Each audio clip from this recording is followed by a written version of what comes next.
Dr. Alan Banks, Yes, sir. Glenn Bailey, Here. Dr. Richard McLandris. Here. Commissioner Walt Kirby. Here. Jay Nelson. Here. Commissioner Mike Fitzgerald. Here.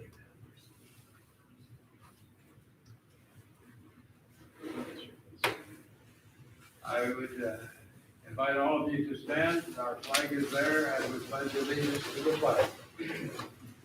I pledge allegiance to the flag of the United States of America and to the republic for which it stands, one nation under God, indivisible, with liberty and justice for all.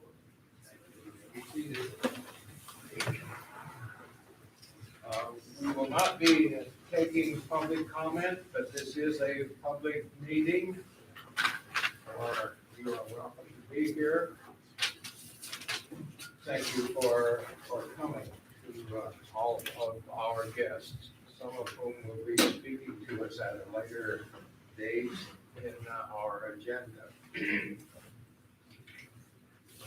Call first for the consent agenda. There are the minutes from September 24 of 2020. And also there are 2 contracts for us. Are there any questions or comments regarding the consent agenda at this time? This is an action item, so if there are no questions about items on the consent agenda, I would entertain a motion that we approve the consent agenda. Mr. Chairman, I make a motion we approve the consent agenda as here presented. Is there a second to this motion? Second. All right, any other discussion at this point, though you've already had an opportunity to discuss? All in favor of approving the consent agenda as presented in your packet, indicate by saying aye. Aye. Opposed, no. And we have approved the consent agenda.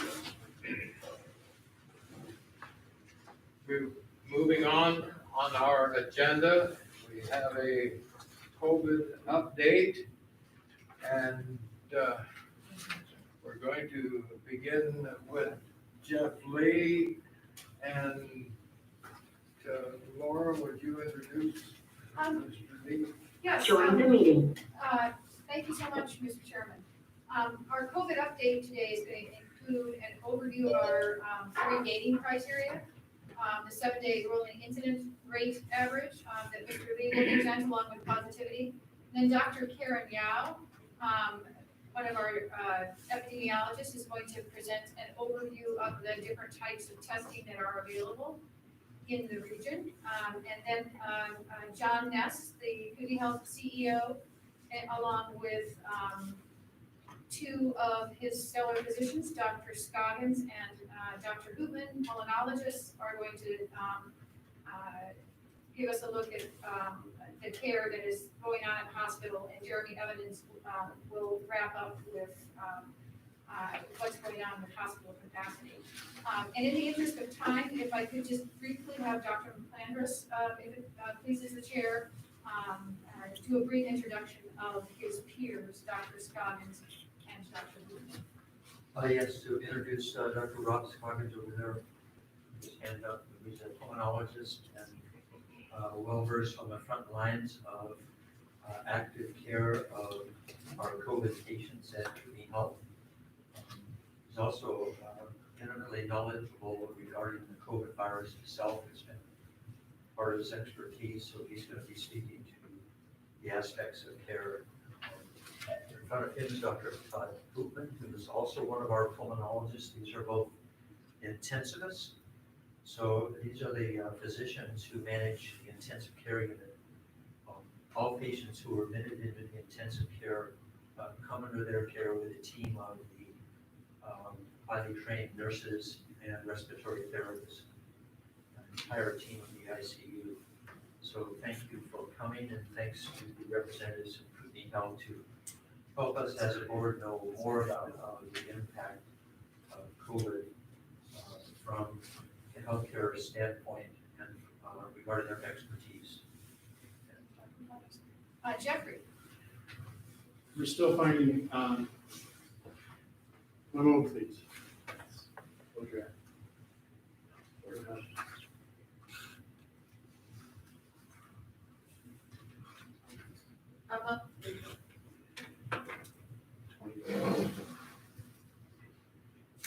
For October.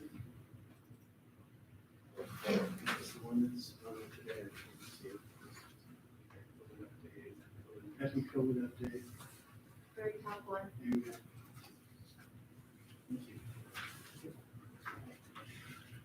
Thank you very much for allowing me to come and present today. This is going to be short.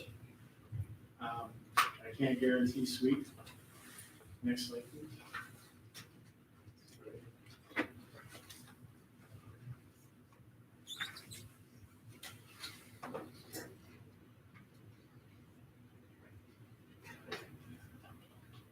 Okay, so the last 2 weeks has seen significant growth in the number of new cases of COVID-19 that are being detected through testing.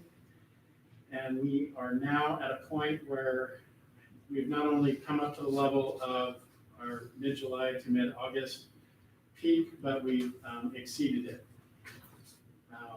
We're getting, on average, 76 cases per day. As you can see, on at least one day, we were in excess of 100, or quite close to 120. So this is a lot of new cases.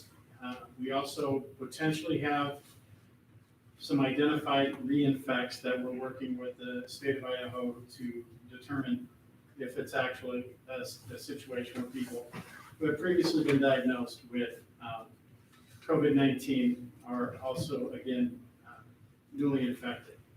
Next slide. So a quick summary. We're almost to 42. I'm sorry. Somebody just joined the meeting. Okay, thank you. We're almost at 4,200 cases. Hospitalizations have been steady around 6% throughout the epidemic here in North Idaho. So as we increase in the number of cases, it's not hard to imagine that we will quickly outstrip our hospital's capability of meeting that increase in the number of cases. It's good to remember that pretty much all of our hospitals, with the exception of Kootenai Health, are critical access hospitals, and that any complicated cases are going to be sent on to Kootenai Health for care. So, Kootenai Health has been challenged in the last week or so with the number of patient beds that are in use, not just for COVID, but for all reasons. Deaths to date, that's actually, this is a moving target, unfortunately, and we've got 3 more deaths since I updated this about an hour ago.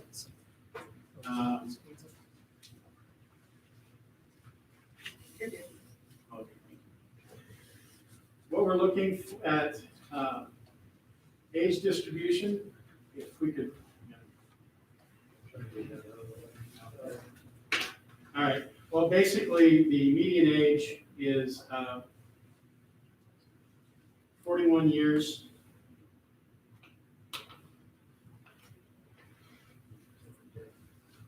I don't think this is the right one. You got it?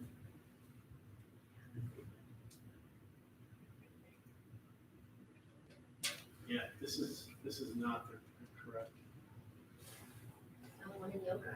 That's Okay.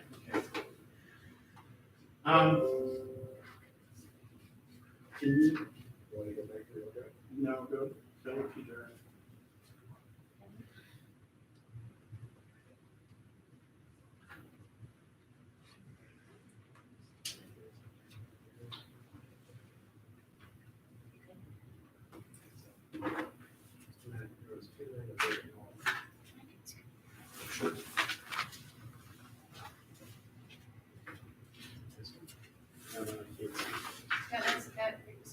Mr. Chairman, that is what you have up now, if you have another presentation on the P drive. but this is- Yeah, it's awful. Yeah. Yes. Should we-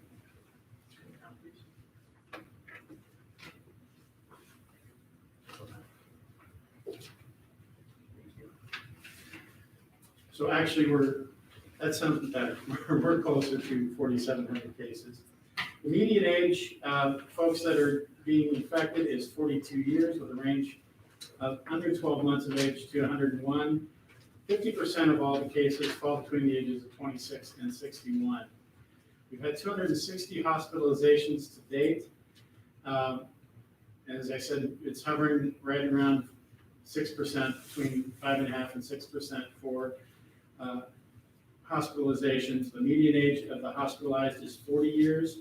Half of the cases are between 23 and 59.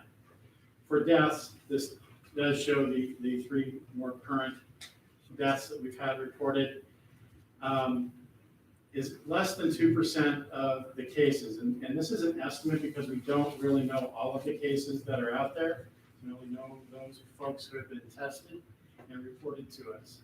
The mean age at the time of death is 83 years, and half of all of the cases are between 76 and 91 years. Next. So this is a more current epi curve showing the dramatic increase in the number of cases that we've been receiving over the last couple of weeks. Next slide, please. This is positivity reported out of Kootenai Health. This is their testing at the 2207 building. It also includes testing that they do in-house. And as you can see, our positivity rate, which is hovering above 15%, has now exceeded where we were at in our peak during the July and August surge of COVID-19. Next slide, please. So this graph represents the average, 7-day average of the incidence rate. It's called a moving average. So each point on there at each date is actually a 7-day average. As you can see, there is an orange line and a red line. The orange line is at 15 cases per 100,000, and the red line is at 30 cases per 100,000. The brown line or gold line is Kootenai County, and the grayish line is Boundary County. Both of these counties have exceeded the threshold to be in what's called the significant category or red category for average daily incidence rate. Boundary County is right around between 40 and 45 cases per 100,000. Kootenai County is between right around 37 cases per 100,000 for the past 7 days, based on our reports. The other counties, Shoshone County has moved up into the moderate or orange category, and Bonner and Benoit are still in the what's called the yellow or minimal category.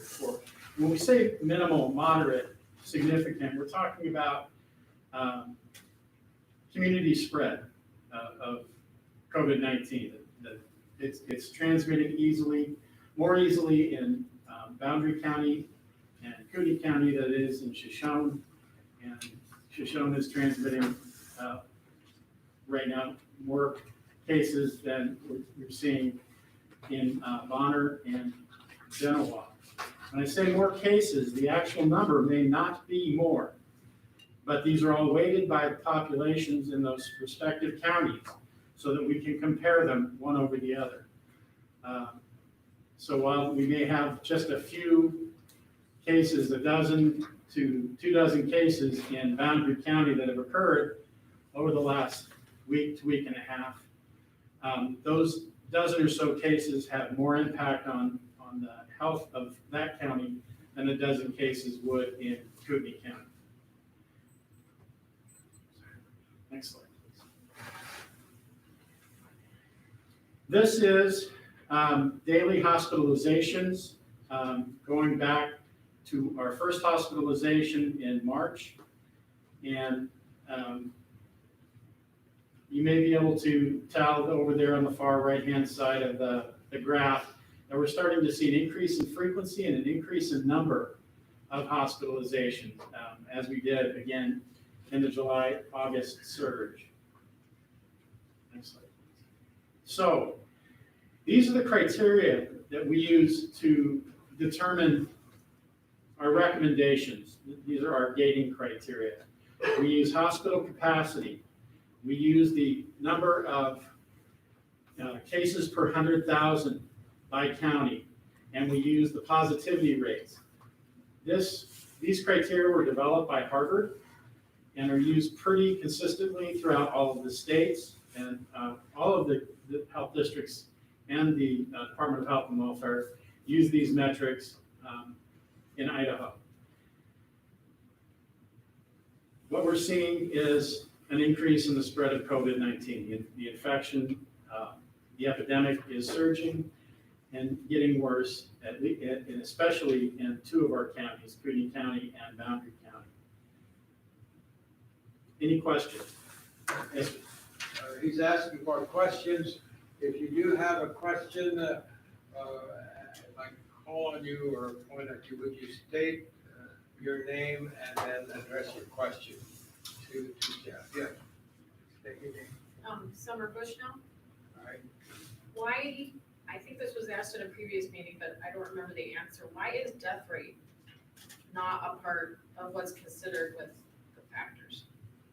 The death Like, I rate? think someone had said at a previous meeting that people are gonna get sick and get infected. I'm more worried about the death rate going up than I am the infection rate, just personally.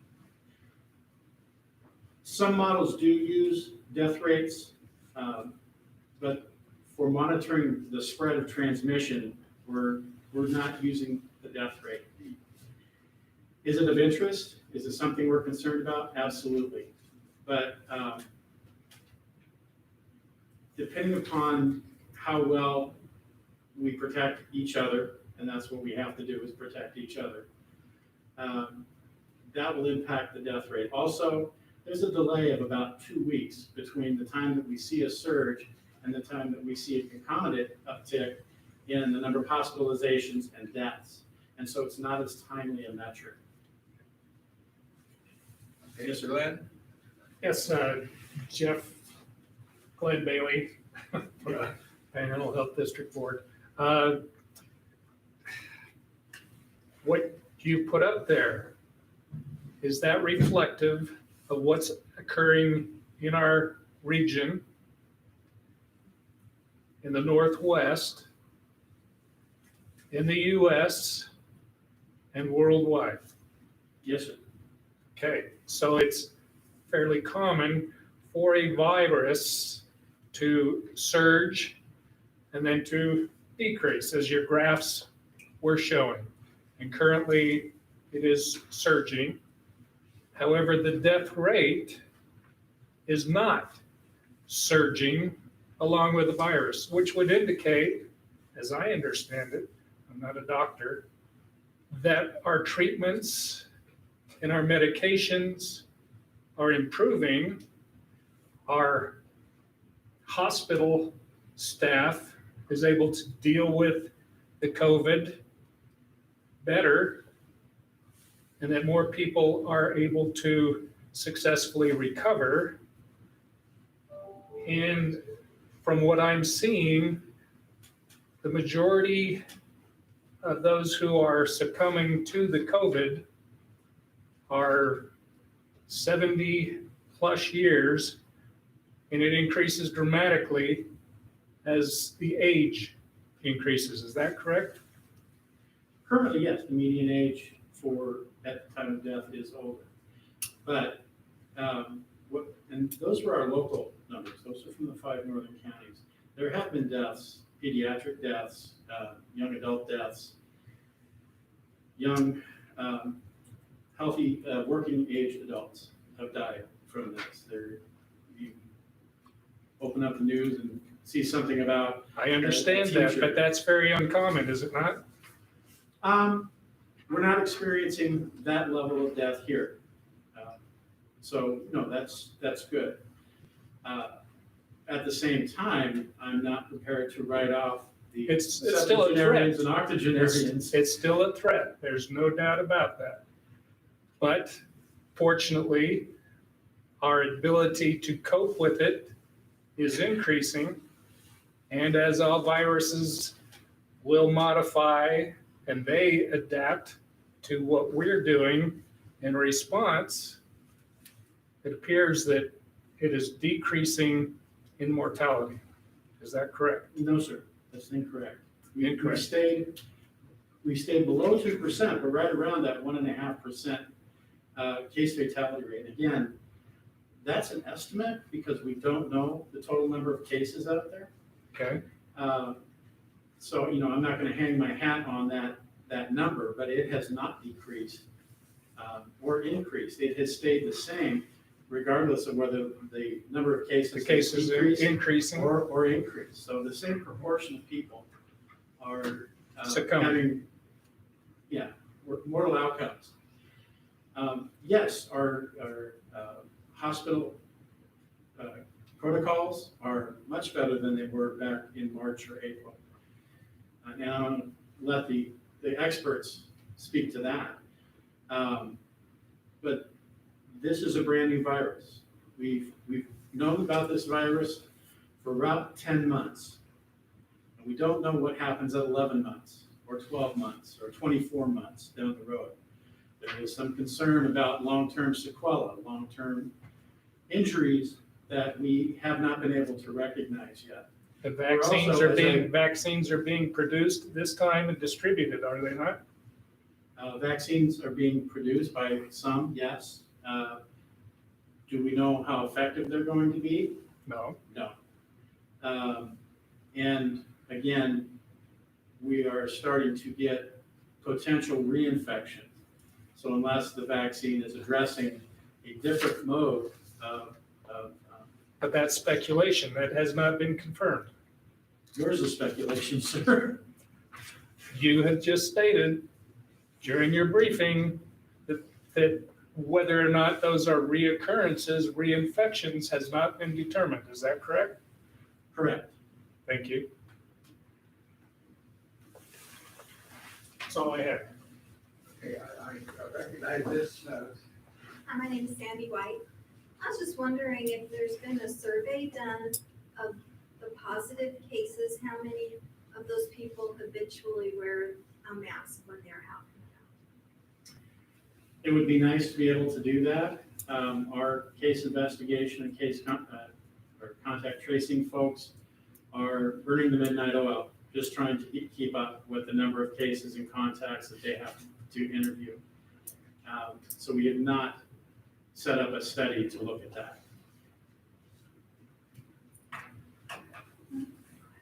okay, I recognize this hand. Erin Barnard, I just had a question. Using your criteria, what is your threshold to not consider this an epidemic or a pandemic anymore? So the industry standard for not being an epidemic anymore is using a measurement called the R naught. And R naught is a measure of how many people will be subsequently infected from one infected person over a period of time. That, anything above a 1, it's a ratio, anything above a 1 is considered epidemic. At 1, if it stays at 1, it's endemic, which means it's here, it's staying here, but it's not causing outbreaks in our communities. And below 1 means that it is finishing up its life, circulating among the populations. Do you know off the top of your head what the flu number is? It's around 2. Is it around 2? And we're right now 1 for COVID? No. Oh, then what's the number? I'm sorry to ask extra questions. Variously, it's estimated that nationwide to be between 2.35 and 3.35. For this area though, that's the same? To be honest with you, calculating that is a pretty big deal. And again, we haven't had the opportunity to go through all of the cases, all of the data, and run those computer models. Okay. That's something that's done at universities. Do we have time maybe for two? I saw your hand. I have a question that's following up on Aaron, what I was gonna ask is, with the flu, is that too, why is that not considered a pandemic every year? When we know it spreads very easily, No, Similar to we COVID. said epidemic. epidemic. If it's at 2, it's an epidemic. We do have an annual epidemic. It's seasonal. And it's always occurring somewhere in the world. During our summertime, which is the winter in the southern hemisphere, they're having their epidemics. It could be a light epidemic, or it could be a bad epidemic. Fortunately, the southern hemisphere had a pretty light flu season this year, so hopefully we will also have a light flu season. A pandemic is defined as a novel agent. It doesn't necessarily need to be a virus, it could be a bacteria or any pathogen. Novel meaning that people generally have never had it before, they don't have any immunity to it, we've not seen it before, and that it is easily transmissible from person to person, and that it is impacting multiple countries. Those are the criteria for a pandemic. That we had a pandemic in 2009 with H1N1 influenza because it met all of those criteria. It was a novel virus. It was easily transmitted from person to person. We didn't have much in the way of immunity, okay, and it was in multiple countries, actually global, just as SARS-CoV-2 is global and novel, and we don't have any inherent immunity to it, and it's easily transmitted from person to person. We have many more deaths from the flu every year than we've had from COVID so far, and that never That would spiked be us incorrect, needing yeah. to wear a mask, No, that would be incorrect. okay? There have been 4 or 5 times as many deaths in the last 9 months from COVID than multiple flu seasons combined. Here, Cook County? Nationwide. but in not Keene. Our worst year for flu deaths in Cook County was the 2017-2018 year. We had 38 deaths. In 2016-2017, we had 8. In 2018-2019, we also had 8. Because of COVID, we weren't able to continue flu surveillance last year, but it was pretty low death rate. So in those 4 years, 38 and 16 and 2, 38, 18, 48, 56. We had 56 deaths. That was for the health district I'm talking about. So Yeah, all 5 northern counties. Yeah. Over 4 flu seasons, we had 56 deaths. We've had 73 deaths in the basically 7 months that we've had SARS-CoV-2 in the 5 northern counties. Our first case was March 15th. Did they have any accompanying illnesses or diseases accompanied with that when they died? What would that make a difference? Well, like if they were already, terminally ill and then they got COVID and they died, did they have anything accompanied with COVID when they died? If they had something else that made it worse, just like if you got the flu and you were already sick, it would probably likely cause death. So I'm wondering if they had any other illnesses along with that when they got COVID that would have impacted them. We don't get a lot of history from vital statistics. They let us know that somebody in a certain age bracket has passed away and that flu was identified as the causing organism. Okay, did I see your hand up? Yes. All right, you have our last question. Tony Wisniewski, Representative District 3, Post Falls. With the death rate here in the state of Idaho, according to official statistics, of less than 6% for everybody up through age 59, why are we spending so much time treating the younger population as opposed to those most seriously vulnerable, those in the 60 to 80 plus range? I'm not sure I'm understanding your question. Why are we treating? Why do we have a mask mandate that affects 94% of non-susceptible persons? Do you wear a seatbelt, sir? I certainly do. Why? because it's the law. We have a mask mandate. If that was your only reason for wearing a seatbelt, it's the same thing with the mandate. If your reason for wearing a seatbelt is to ensure your safety and the safety of your passengers, that's the purpose of the mask I'm mandate. basically questioning the integrity of the law. In Germany, where my parents were living during World War II, it was the law that you had to report a Jewish neighbor. A law is not necessarily a good thing just because it's mandated. I agree. And now, until 1863, it was legal though in certain portions of the population. I agree that just because it's a law doesn't make it good. In this case, we use the masks to protect others. Right now, we don't have a vaccine. Right now, we don't have well-established treatment protocols. They're getting better. We're doing better at helping people in the hospital. But they're still trying to figure out which are the best drugs to use. The only thing that we can do is what's called non-pharmaceutical interventions. And it takes everybody. It's not the hospital or public health. It's everybody has to participate in preventing spread of this infection from one person to another. What we have are barrier methods, a mask, plexiglass screen when you're going through a checkout. Distance is also a barrier because the droplets will only go so far before gravity takes over. So this is about keeping the community safe. This is about being community-minded. It's not about making you do something that you don't want to do. It's about saying, hey, we're all in this together. All right, are there any other questions from board members? If not, then thank you, Jeff. And we will move on. Yes.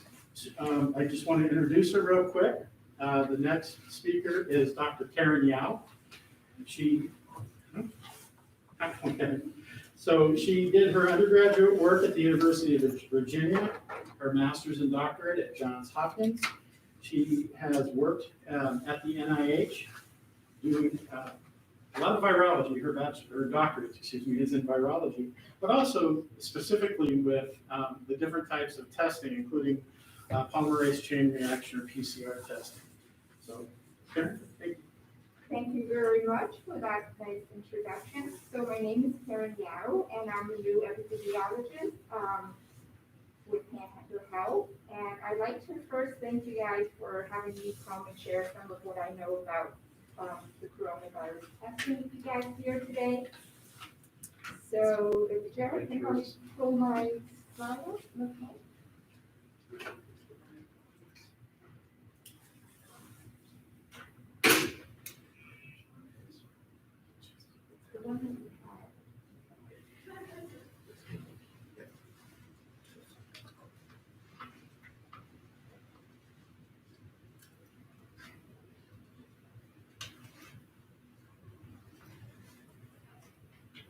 Okay, so I'm going to talk to you a little bit about the SARS coronavirus 2 diagnostic test. And just a little bit about how I actually ended up here.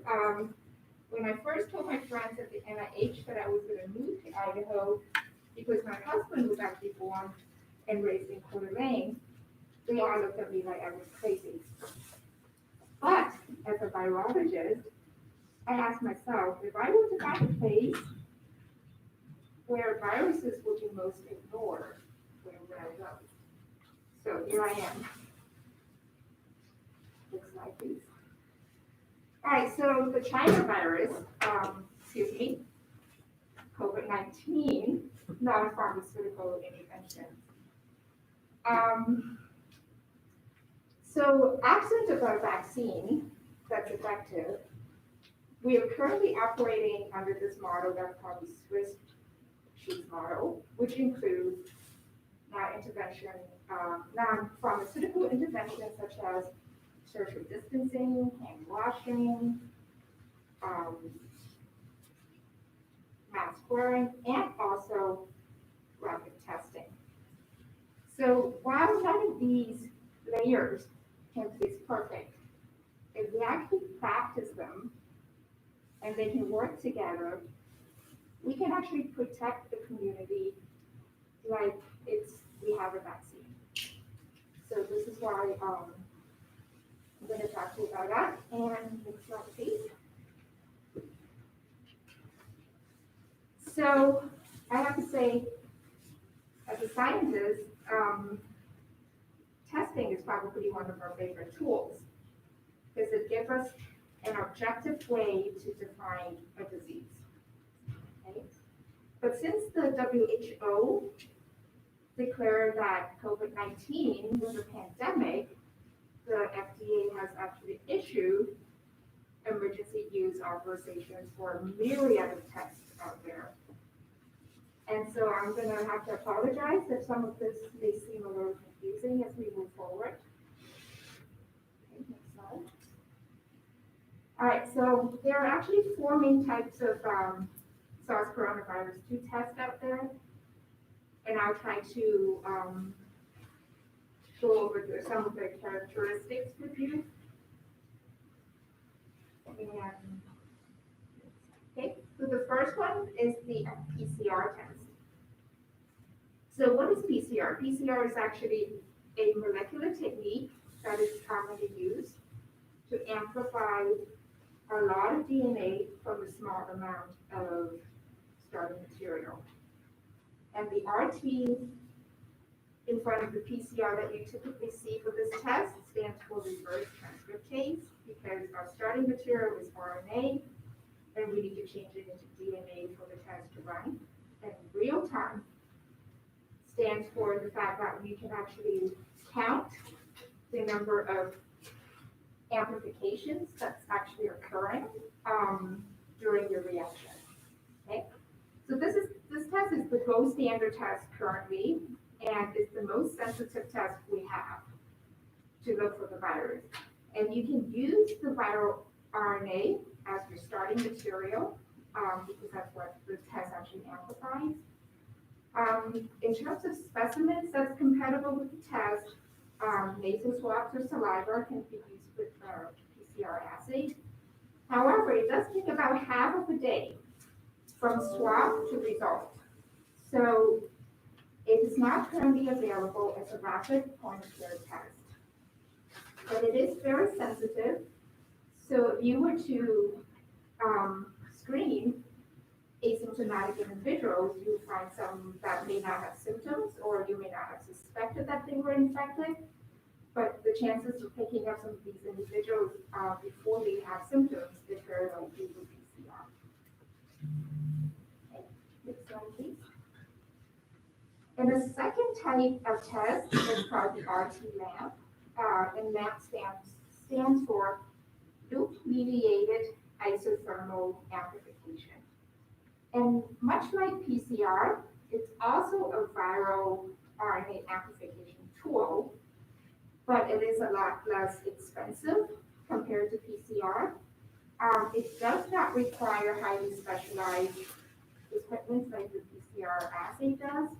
And also, it's a very simple test, so it doesn't require highly skilled technicians to run the test.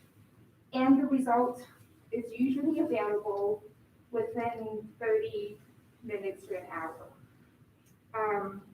And actually, this type of test prior to COVID-19 was commonly used to screen for malaria infection in some places. Okay, and just like PCR, it looks for viral RNA, takes the same kind of specimen, but it is available as a rapid point-of-care test, and that it may not be as sensitive as PCR, but it does have the ability to pick up some pre-symptomatic cases. Okay, next slide. So the third type of test is antigen test. And in contrast to the 2 other types of tests that I've talked about, the antigen test actually looks for viral protein. So for those of you who are not familiar with what an antigen is, An antigen is actually a small piece of viral protein that can elicit an antibody production in the host, okay? So basically this test is saying, if I take a swab from you, can I find viral protein particles in that sample? And the advantage of this test, even though it's not as sensitive as the other two that looks for viral RNA, it is available as a rapid point of care test. You get your result in 15 minutes. Convenient to do, but it does not have the sensitivity to pick out pre-symptomatic individuals. You would usually test them during their symptomatic stages. And next slide. So all three of these tests that I've just mentioned can basically pick up what's called current infection. So basically you're infected with the virus, you may or may not have symptoms, but this test, these three types of tests can be used for that purpose. Okay, next one. And there's actually 4 types of tests out there, and I'm just gonna quickly introduce it to you, but will not focus it for today. It's the antibody test, which looks for the post-antibody immune response to the virus, and it's good for detecting recent or past infection, but not current infection.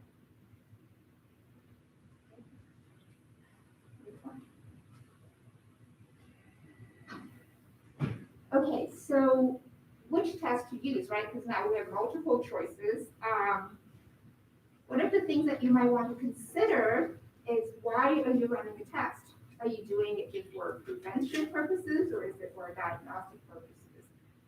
And so an example of that would be recommending for yearly mammogram to prevent for breast cancer, versus saying, okay, just go get a CT scan when you feel sick, and we'll see what we can find.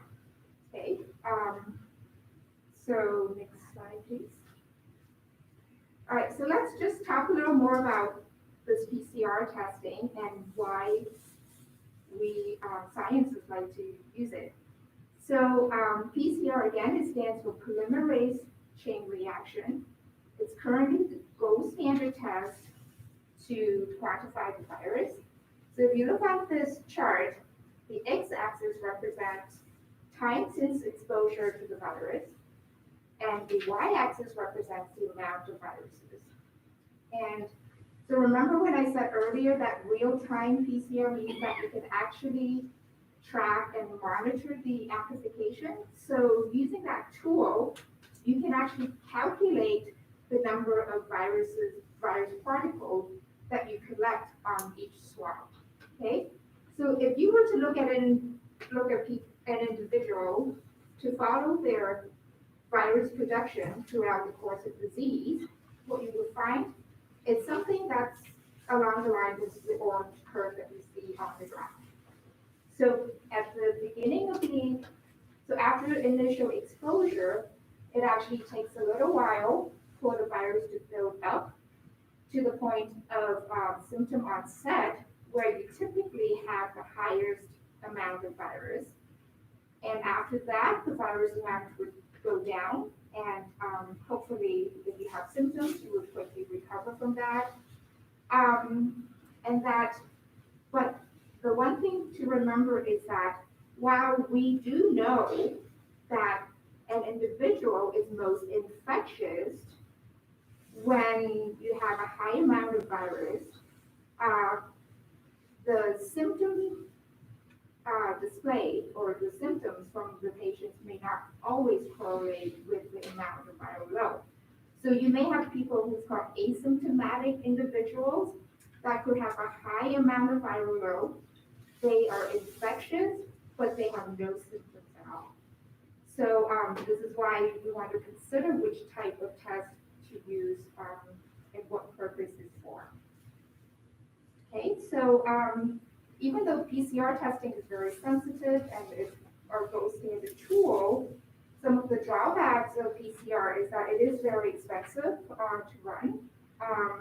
You do require skilled technicians to do the test, and it's usually done in a lab or a hospital setting. And then it can take a couple days for the test results to come back. So, next slide. So where does that really leave us? A need for more rapid tests. But a caveat about the rapid test is that in the you basically trade off the fact that you can get your results faster with sensitivity. So you look at the same virus curve here. The blue line on the bottom, if that represents the sensitivity level of a PCR assay. Rapid tests that are available out there would require more virus, so it's less sensitive. So essentially, you would get a whole lot more false negative results using rapid test than if you were using a PCR screening. And I think Dr. Bearstrom at University of Washington actually did a mathematical modeling of using rapid test, and their results actually show that even with a 30% false negative rate in rapid test, but if we screen individuals frequently by probably 2 times a week or more, we can effectively reduce the transmission rate to close to 1 or less than 1.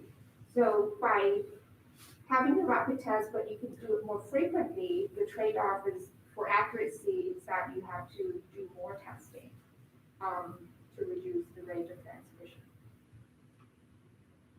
Okay, next slide.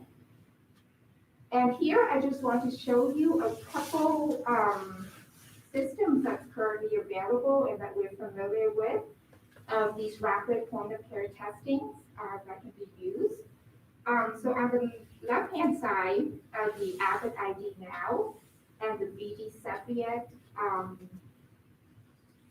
machines, both of these machines on the left-hand side detect viral RNA. Okay, and they're basically land-based instrument. In fact, the BD Cepheid can actually do 4 viruses at a time. So when the flu season is coming up and someone's having some symptoms, if they go get tested, the BD Cepheid can actually test for all 4 viruses simultaneously in one shot. So it saves time at the end of the day. And on the right-hand side, we have the Avid ID or Binax Now and also the BD Veritor. And these are basically the antigen test. And because of the sensitivity level, they're better suited for symptomatic testing. And next slide.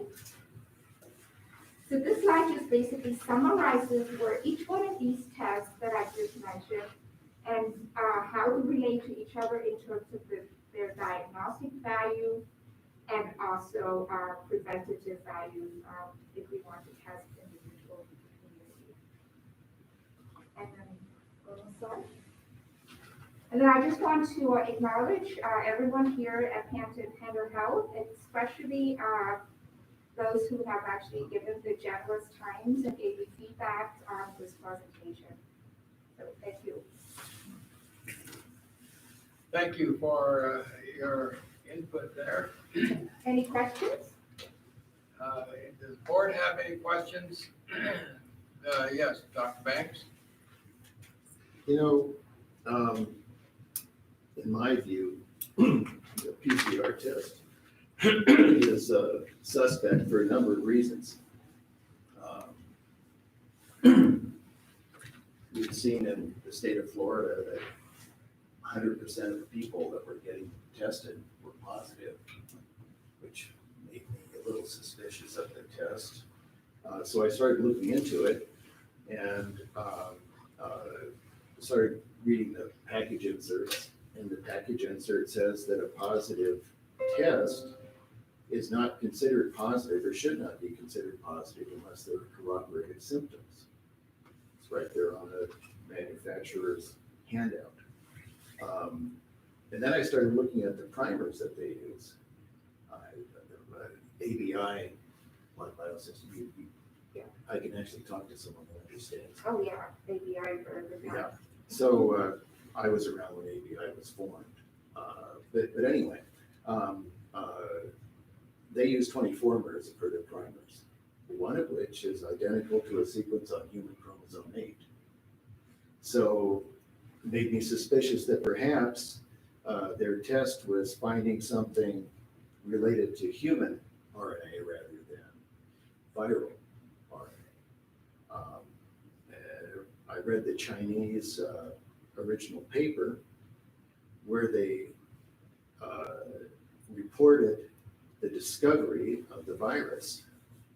And in that paper, they passaged it through various mammalian cell lines and isolated supernatants and so on. And when they were done, they verified that they had found the virus with a PCR test. Where'd they get the sequence for the PCR test to isolate the virus that would have to have been isolated and purified in order to come up with this nucleic acid sequence for the primer for the PCR test? Well, so I have a lot of questions about the PCR test, and in my view, every positive is a false positive. Because I've looked, I can't find where anyone actually isolated a virus and sequenced it and presented the nucleic acid sequences. So what are they using? I suspect that some people are using RNA from human cells because one of the primers is identical to a human chromosome 8 sequence, which means that it's going to light up every time you test a person, which explains all the numbers of false positives. Like I say, I have seen nowhere where anyone actually isolated a virus, purified it, sequenced it, cultured it, and proved that it exists. So I'm deeply suspicious of this test, and I'm deeply suspicious of the results. I think we could look at death rates. Interestingly, death rates from flu have gone to virtually zero, whereas we have fairly high, actually just about the same death rate as from formerly influenza.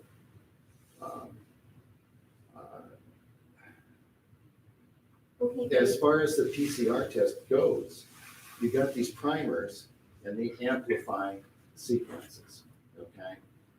And when I was doing this kind of work, before we could amplify DNA, and we would then run it out on an electrophoresis gel, and then we would cut out the piece of gel that had the DNA of the size that we were looking for. But there were sizes all over. So there were initiation of transcription that was taking place all over the place, but we were focusing on a particular target. The PCR test that they're using doesn't do that. Again, it makes me suspicious of the positive tests where people aren't sick, but they're positive. And as I keep repeating to this board, it used to be in the old days that somebody went to the doctor because they were sick, and then they got tested to find out what they were sick from. Now we have a test that says you have a disease, but you have no symptoms. To me, that is, again, as I say, suspicious, and it makes me skeptical of the diagnosis. So you can comment Oh, on thank you very much, and I hear you, and you probably have a lot more experience in the lab than I do, but, like, I can tell you my experience when I first started in the lab, and I was doing molecular ligation reaction, and that would take days to do, but when I was done with my PhD training, they came out with a 5-minute ligation reaction, and every reaction that I ran perfectly. So I just want to make a point about technology advancements can actually help us in doing a lot of work. But yes, I have been in the lab in the days where we have to run the PCR, run it on a gel, cut it out, and sequence it to find out what that particular product is. But I have to say, the current PCR test, and I'm not sure which exact primer you're mentioning, but in order to do a PCR test, for each gene, you need to have 2 primers for the amplification. And because it's RT, it needs an additional probe. So I think the PCR test right now, they actually have 2 different genes. So in combination, you have 6 different primers. And all of those in combination actually increases the specificity of what you're actually amplifying. And so if you were to go to the NCBI database and do a blast search using those primers against every single sequence that has been put out, the probability of those 6 primers all amplifying something non-specific is highly unlikely. It's not impossible, but it will be highly unlikely. So that's one way we could feel better about what a PCR positive result means. Secondarily, the sequence for the coronavirus has been shared online. It's available at NCBI database, the full sequence. And in fact, a Switzerland group said that they weren't going to wait when the pandemic first hit. They weren't going to wait for the coronavirus to hit their country. They took the sequence from NCBI and synthesized their own coronavirus based on the sequence that was available at the time. So the technology is there, it's specific. I think we can be sure what a positive result means. Does that answer your question? I just respectfully disagree. And in fact, the ABI test uses 3 primers. Collaborative research uses 2. And I'm not aware of any test that uses 6, but it's immaterial to this discussion. All right, folks, we probably need to move on. We have these other presenters and Laura. Thank you, Mr. Chairman. I'd like to thank Mr. John Ness for bringing his team today to share with us what they're seeing in the hospital and what capacity is like. John, the CEO of Panhandle. Thank you. So I don't have any slides, I'm just gonna set the stage, and I think the most important part of the presentation is to hear from the physicians who are on the front line actually treating COVID-19 patients in our community-owned hospitals. So let me start in a little different place, and that is to just basically say thank you. Regardless of what community you're from, if you're on the Panhandle Health Board, or your perspective, your knowledge, your background, this has to be the most challenging time as a board that you've ever had. And you probably don't hear it enough, but we do understand the challenges of it. And on behalf of Cooper Health, I wanted to thank you for your leadership and your role serving all of North Idaho. So thank you very much for that. And then also, Laura, I just wanted to comment to you, prior to COVID-19, we had a really good working relationship between our staff and you, and now the relationship is much more intimate, and every hour of every day we work with your team. And on behalf of Cooper Health, again, I just wanted to tell you how much we appreciate your support. This situation is a challenge for everybody, and sometimes we don't stop and say thank you enough. Regardless of your perspective, it's an important time for us all to come together. So thank you and your team for everything that you do. So just in terms of background and setting the stage, because I think it's really important that you hear from our physicians, in terms of status, overall status, where we're at. And I wish I had good news to report. I wish that that's why we were here today. But I think in leadership, sometimes it's important to just be direct and honest. We have a problem, and it's not getting better. So we have increased number of COVID patients in the 5-county region and at Kootenai Health.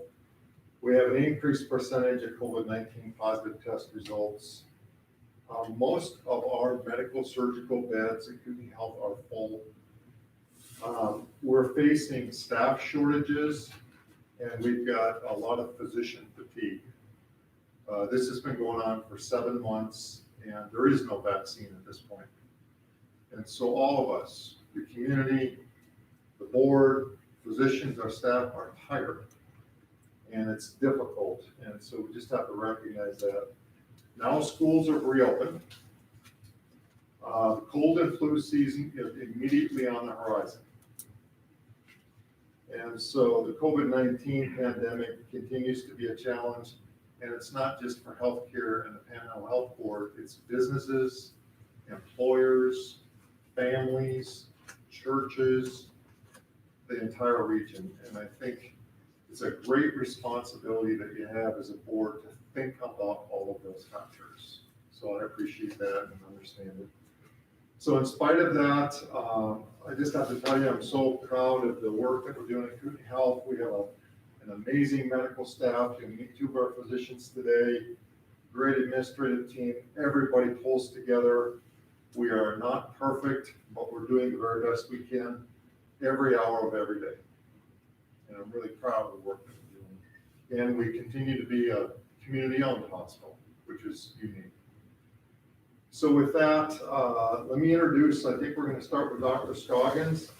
And physicians are going to give you a perspective of trends that they see in COVID-19 management. And then I think when Dr. Scoggins, Dr. Hoover are done, Jeremy Evans will give you a little bit of an update on hospital capacity. But mostly, thank you for the role that you play.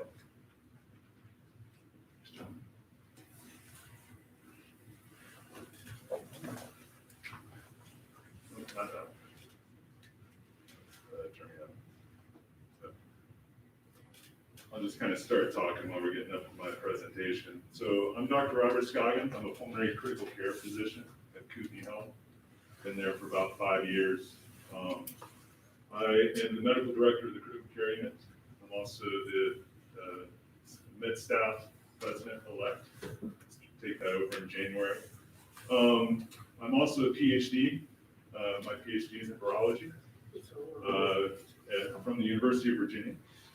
So, and we've been here for, okay, there, go back up, oh, going up, keep going up, there we go.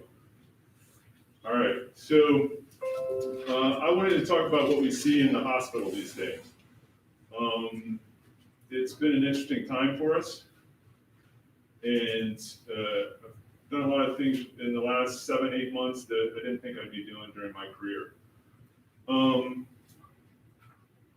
then Dr. Goodman's going to talk as well. All right, good. So I want to give a little background on COVID-19. It is a coronavirus. I get a lot of questions, and a lot of the things I'm going to talk about are things that patients have asked me in clinic and also in the hospital, and my colleagues have asked me, so I'll hopefully be able to answer some of the questions that have come up here today. It's a coronavirus, it's not the flu, it's different. It's kind of like apples and oranges. They're both fruits, but they're different. The coronaviruses cause respiratory and intestinal infections in humans. Okay, it also infects other animals, but we're not going to talk about that today. There's 4 common coronaviruses that cause cold-like symptoms. We actually test for that in a viral panel every year, and every once in a while we see one when somebody comes in with a cold-like symptom.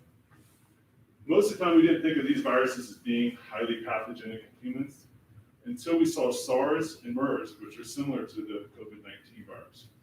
So SARS came in 2002, MERS came in 2012. They didn't cause a pandemic. They had mortality rates of 10% and 30% respectively. So they were not able to become pandemic at that time, basically because people died too fast. They weren't able to transmit. The R naught, which we heard about earlier, was we were able to get less than 1. COVID-19 is primarily transmitted by droplets and aerosols emitted through the respiratory system. The virus is in the respiratory system, so you get it through talking, coughing, sneezing, singing. That's how it gets put into the air. And then you breathe it in and you get enough viral load, you'll get the infection. This virus is pretty interesting. We think that asymptomatic individuals who are positive may contribute to a significant amount of the transmission, or at least a portion of it. Next slide.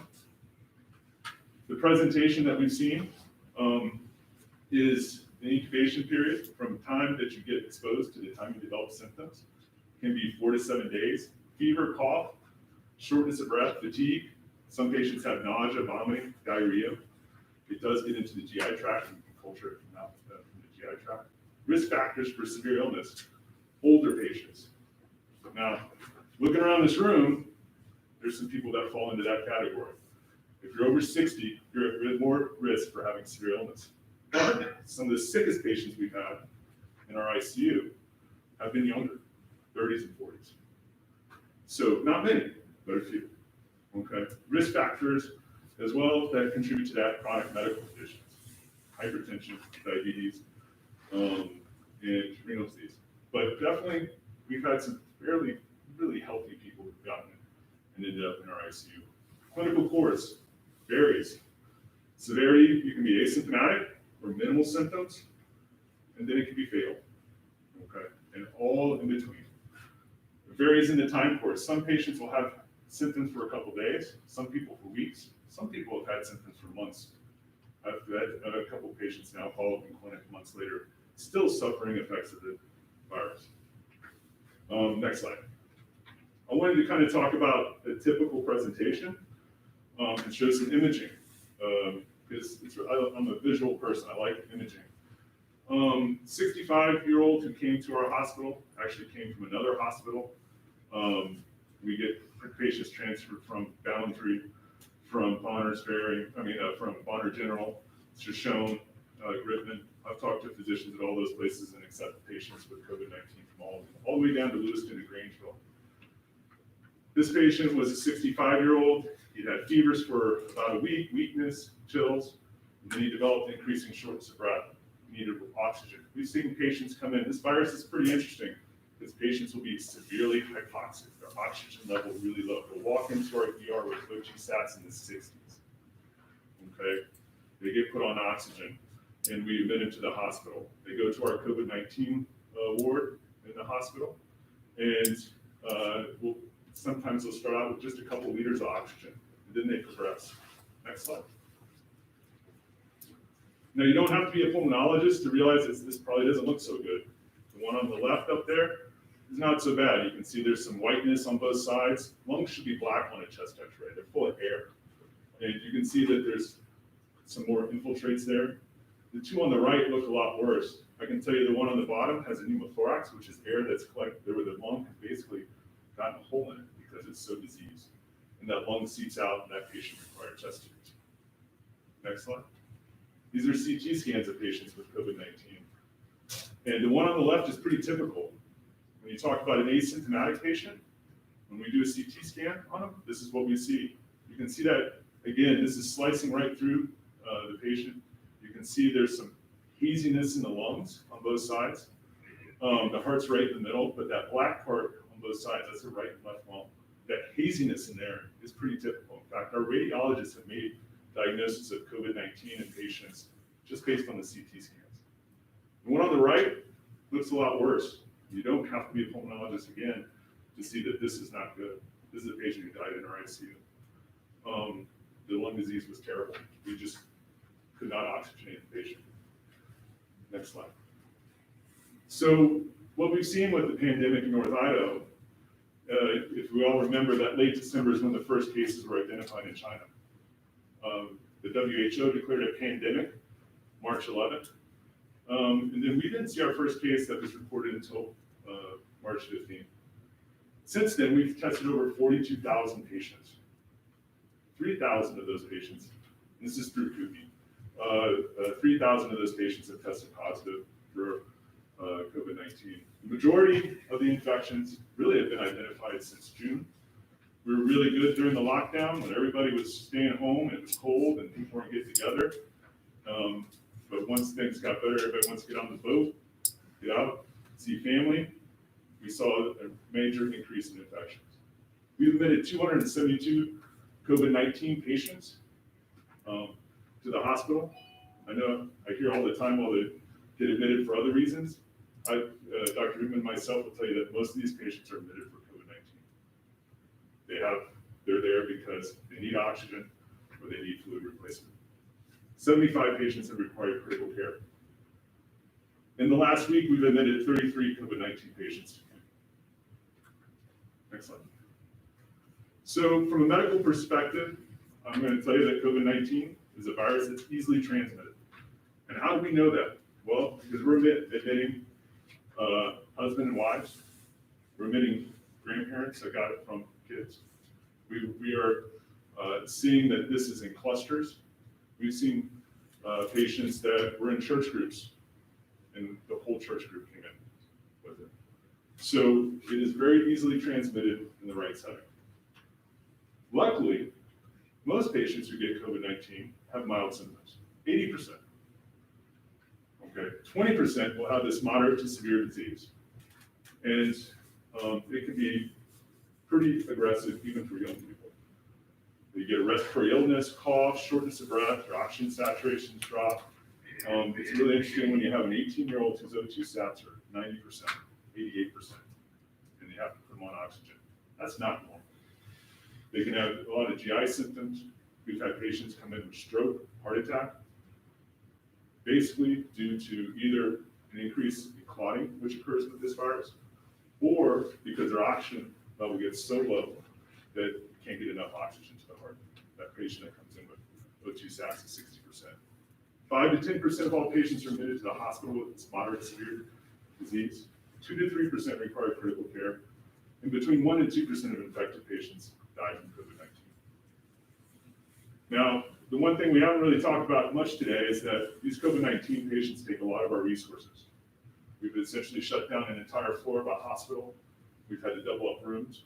We bought more hospital beds, which, if anybody knows the ridiculous price of a hospital bed, I think John Ness and Jeremy Evans do, it's about 60 grand a bed, so that we can take care of more patients and continue to take care of the non-COVID patients, patients that come in with heart attacks, not related to COVID-19, strokes, that we can give people their cabbages so that they fix their coronary disease, take out brain tumors, those kind of things that have to be done.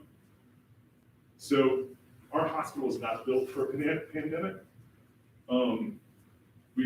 When this all started, we didn't have enough nurses, respiratory therapists, physicians, staff. We've had to get more and more of these people into the hospital so we can take care of all the patients that we're seeing. So also PPE, we still struggle with that today. We struggle with having enough rooms. We've luckily not had to use too many ventilators on these patients. We've really gotten away from that. We're able to buy high flow systems, so we've increased that, which give large amounts of oxygen, 60 liters per minute, to keep the O2 sats up. And also, there's actually been a shortage of different drugs that we need to take care of these patients. Just sedation drugs for patients that we do have to put on the ventilator. These are all challenges that we've had to go through in the hospital. Let's see, next slide.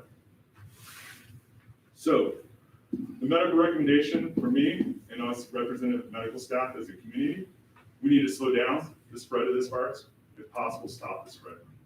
I mean, I think a lot of people make this very difficult. It's not, it's a virus. We know how to treat viruses. You wash your hands, don't get next to somebody. The hard part about this is that this virus, there is a significant asymptomatic spread, or people with mild disease spreading it. So wearing a mask does help.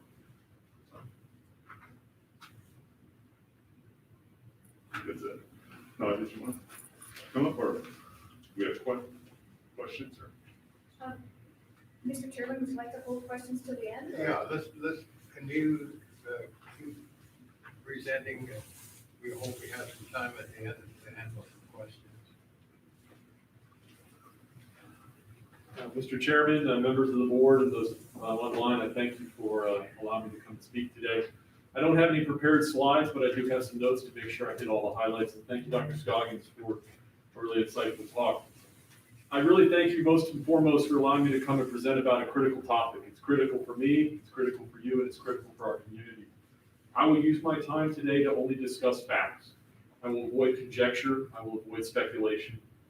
I will not present information that does not come from reliable sources, or perhaps more importantly, from my own personal hands-on experience. With the exception of Dr. Scoggins, he and I are the only two in this room who've taken care of a COVID-19 patient. We're the only two in this room who have been in the ICU taking care of these patients. And I don't say that to make us in an elitist status, but I want you to understand what we speak of is the truth, and it's what we've seen and experienced for the last 7 months, hands-on. I really want to convey the importance of the simple act of wearing a mask. The mask is there to help prevent the spread of COVID-19. It helps prevent illness and death while simultaneously reducing the unbelievable burden on our local healthcare system and our local safety net. The simple act of wearing a face mask may help save the life of someone for whom you care about, or potentially save the life of someone at our hospital who's now responsible for providing medical care to the members of our community. I'm a physician with over 21 years of experience. I'm board certified in both pulmonary and critical care medicine, and I've called Coeur d'Alene both my professional and personal home for 10 years. As I stand here before you today, I realize that the COVID-19 experience means something different to each and every one of us in this room.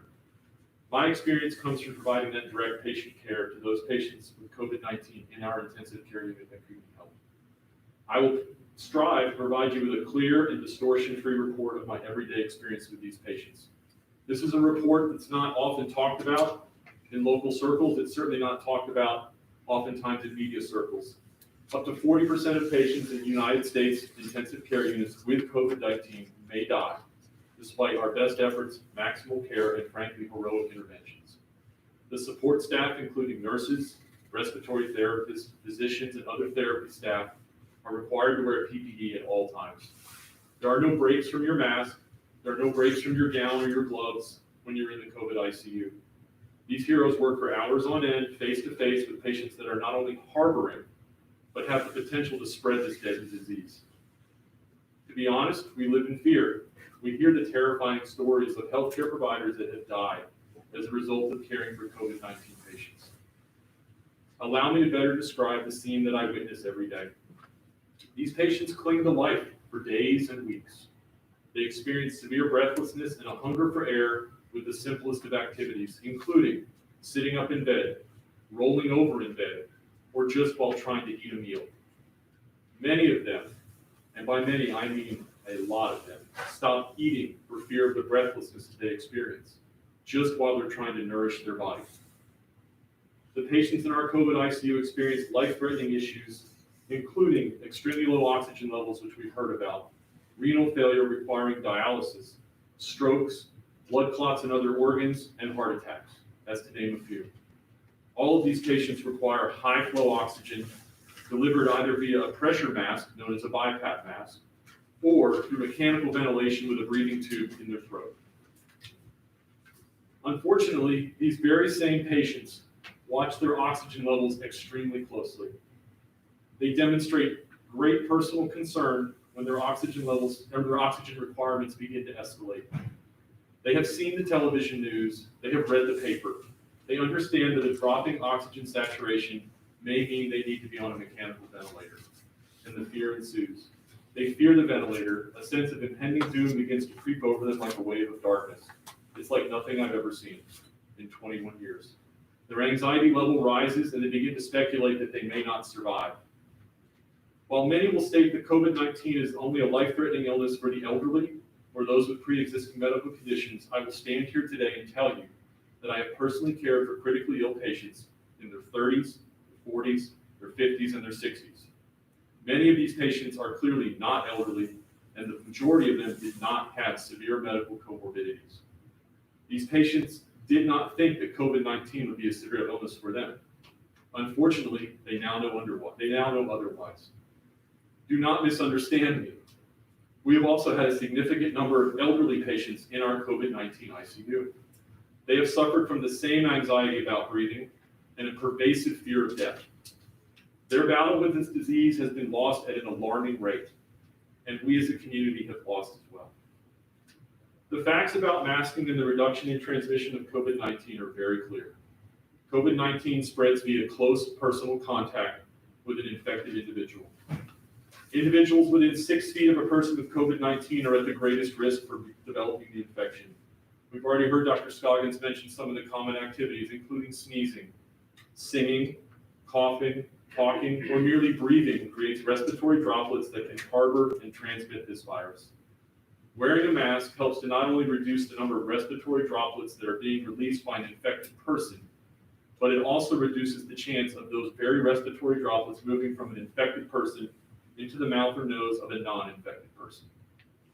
Patients that do not have symptoms of COVID-19 can spread this illness 1 to 3 days before they actually show symptoms. And that's the problem. Someone may feel well and actually be spreading the virus to family, friends, coworkers, customers. Studies have been reported to show that between 48 to 62% of COVID-19 infections may arise from an asymptomatic spreader, someone that doesn't know they have it, and someone that frankly didn't intend to spread it. Epidemiologic studies have demonstrated the marked reduction, and in some cases the elimination, of transmission of COVID-19 when masks are worn by both infected individuals and those with whom they come into contact.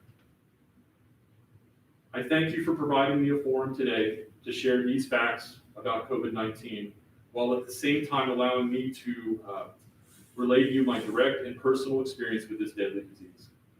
The facts of this illness are very clear. We should never want our healthcare providers to make life and death decisions based upon social media posts and claims from individuals without experience, knowledge, or the understanding of these facts. My hope is that everyone in this room and everyone online now has a better understanding of the challenges that we as your local healthcare providers face as we care for COVID-19 patients. More importantly, I hope that everyone in this room and everyone online can now appreciate that the simple act of wearing a mask can protect you, your family, your friends, myself, and my entire hospital staff from contracting and possibly dying from this illness. Little effort is required to wear a mask, yet the benefits are proven to be substantial. For this simple reason, I ask you as the board to vote to extend the masking mandate, and in turn, as our Board of Health, provide the leadership we need to improve the health, the safety, and the well-being of all the citizens of North Idaho. Thank you. And I will turn the floor over to Jeremy Evans. Yes.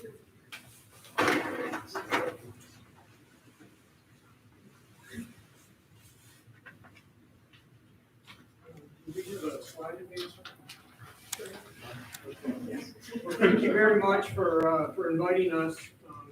Those are a couple tough acts to follow. And again, I mean, the quality of the medical staff, the nurses, clinicians, all of our staff at community health is amazing, and these guys are there on the front lines every day. I wanted to do the slide and insert this. Cue you. Right here, got it. Presentation to that. Good. I wanted to quickly go through some graphs and some numbers to share where we're at with capacity, and spend a little bit of time at the end here with what are the implications of COVID on our health system, your health system. Go ahead and advance to the next slide. You've seen this graph before. This is just our numbers. The community health has tested over 43,000 patients through our testing site, our emergency department, and our hospital. And you can see the curve where we are coming into another second surge, if you will. Next slide. This is the number of those 43,000 to date in our system. Over 3,200 have been positive. That's a little bit of a subset of the Panhandle's numbers of 4,600, but obviously we are a big driver, and that's why these curves seem to mirror each other. This you can see back in August, July and August was our first wave, if you will, and again we are on seeing the second wave coming right now. Yesterday's positivity rate was 16.5%. Our 7-day average has been about 13.5. As those numbers go up, we often see, and we will see, admissions to the hospital. This is as high as the positivity rate has been through the pandemic. Next slide, please. This is a graph that shows the average daily census of COVID admissions, COVID patients at the hospital, back from April through yesterday. And you can see, again, in July and August, we got as high as 35 patients in our facility. Yesterday, we had 31. And there was a little dip there in between in the September timeframe. The orange line is of those patients who have been admitted, how many require critical care level services. And so you can see there's a number of those on any given day in our critical care unit. The little gray lines, if you will, is as we map this against the positivity rate in the community, you can see in the first wave, when the positivity increased, there was a lag of a week or so before those patients presented in the hospital. And again, we're seeing that increase in positivity. Next slide, please. This is, you have to remember, Kidney Health has 331 licensed beds. Of those 331 beds, 130 of them are designated as behavioral health beds, labor and delivery, or neonatal intensive care. That leaves 200 beds to care for our medical surgical patients, our general community. On average, we run at about 80 to 85%. We want some additional capacity to help us manage the admissions and discharges and transfers of patients. This is just a section of October. We characterize ourselves in capacity as being in green, yellow, red, or purple. And you can see a couple dips throughout the month. Those coincide with weekends, but we have been continuing to increase into the red zone and the purple zone. And yesterday we were near 100%, we were at 99% occupancy of these 200 beds. Okay, next slide, please. We're not alone. Our region is feeling these same pressures. The table there is some of the hospitals in Spokane, and you can see they are also experiencing, this is as of today, many COVID patients, and their ICU availability is limited. We work very closely with the critical access hospitals in the region. Remember, they're 25-bed hospitals. They typically staff about 10 to 15 of those beds, so they're on a much smaller scale. They are also experiencing higher volumes. They are taking COVID patients. However, they don't have the critical care level capacities that we do. So we are the critical care hub for COVID patients in North Idaho. Likewise, our long-term care facilities are beginning to see more instances of COVID, which kind of backlogs into the hospital because it makes it difficult for us to discharge patients into a nursing home. I think there may be 4 right now who are limiting their admissions to new COVID experiences. Next slide, please. I wanted to take a minute and talk about our staffing.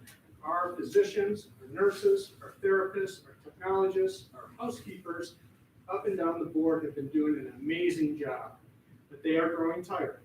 They have been working extra shifts. There's a burden of wearing PPE all day long, which is not just a mask, but goggles, gowns, gloves, etc.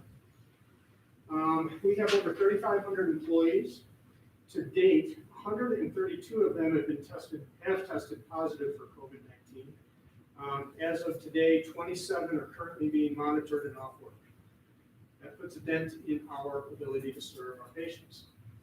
Of note, of those 132, over 85% of them have been traced back to obtaining COVID in a community transmission, right? About 10% may have been shared in the workplace with other coworkers who have brought some COVID into the workplace, and less than 5% from a patient exposure. What that means is when we are done with PPE in our critical care units, it is an effective measure to prevent transmission of COVID. Hand washing, masking, distancing are absolutely working for us within Kidney Health. Our challenges with staff are also due to the fact that many of our staff are calling in with sick children, daycare issues, sick family members, right? And so we have some greater absenteeism. We we have somewhere between 40 to 60 requests out there for traveler nurses, okay? As does just about every community in the country right now is searching for additional nursing staff. We've been able to fill about half of those, but there is still a gap. And that puts continued pressure on the remaining staff to work more hours, more shifts, additional time. Next slide, please. I want you to remember that Kootenai Health is your health system, right? We are open 24/7, 365 days a year. Today, we will serve hundreds in our hospital. We will serve thousands in our physician clinics, our urgent care, our emergency department, other outpatient services. And we do this with a personal touch. Our mission includes serving patients one patient at a time. And that's really where the rubber hits the road. This is one of our COVID patients. He gave us permission to share this photo.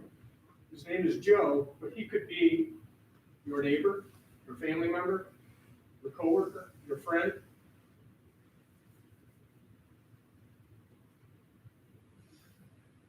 COVID is stressing our system. It's not the only thing we do, but it is stressing our system. We are at the point now where we are evaluating our capacity on a case-by-case basis. This past week, we've been unable to accept over a dozen transfers from outlying communities. We have deferred a number of elective surgeries. We are still operating, we are still doing elective surgeries, but when we have to balance case by case, we make tough choices. And some of the surgeries that we have deferred include heart surgery, neurosurgery, abdominal surgery. These are the normal necessary healthcare services that we provide every day. We talked about challenges with discharging patients to skilled nursing homes. The system is stressed, but we will remain open. And we are committed to serving your neighbors, your family, your friends. And the way we can do that is by continuing to lock arms, right, and work this problem together. That's where we're at. Certainly open it to questions. Okay, first I would ask for questions from the board, and then there are three board members who you don't see here, Walt Kirby, Jay Nelson, Mike Fitzgerald. So first I'm going to ask you three, either Walt or Jay or Mike, for questions. Do you hear me, and do any of you have a question? Can you bring them up on the screen? I'm not letting Garrett. Okay. While they're doing that, let me just thank you, gentlemen.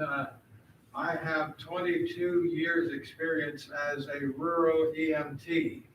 I have been to your hospital many times, and I've always had good care there. I am retired from EMT.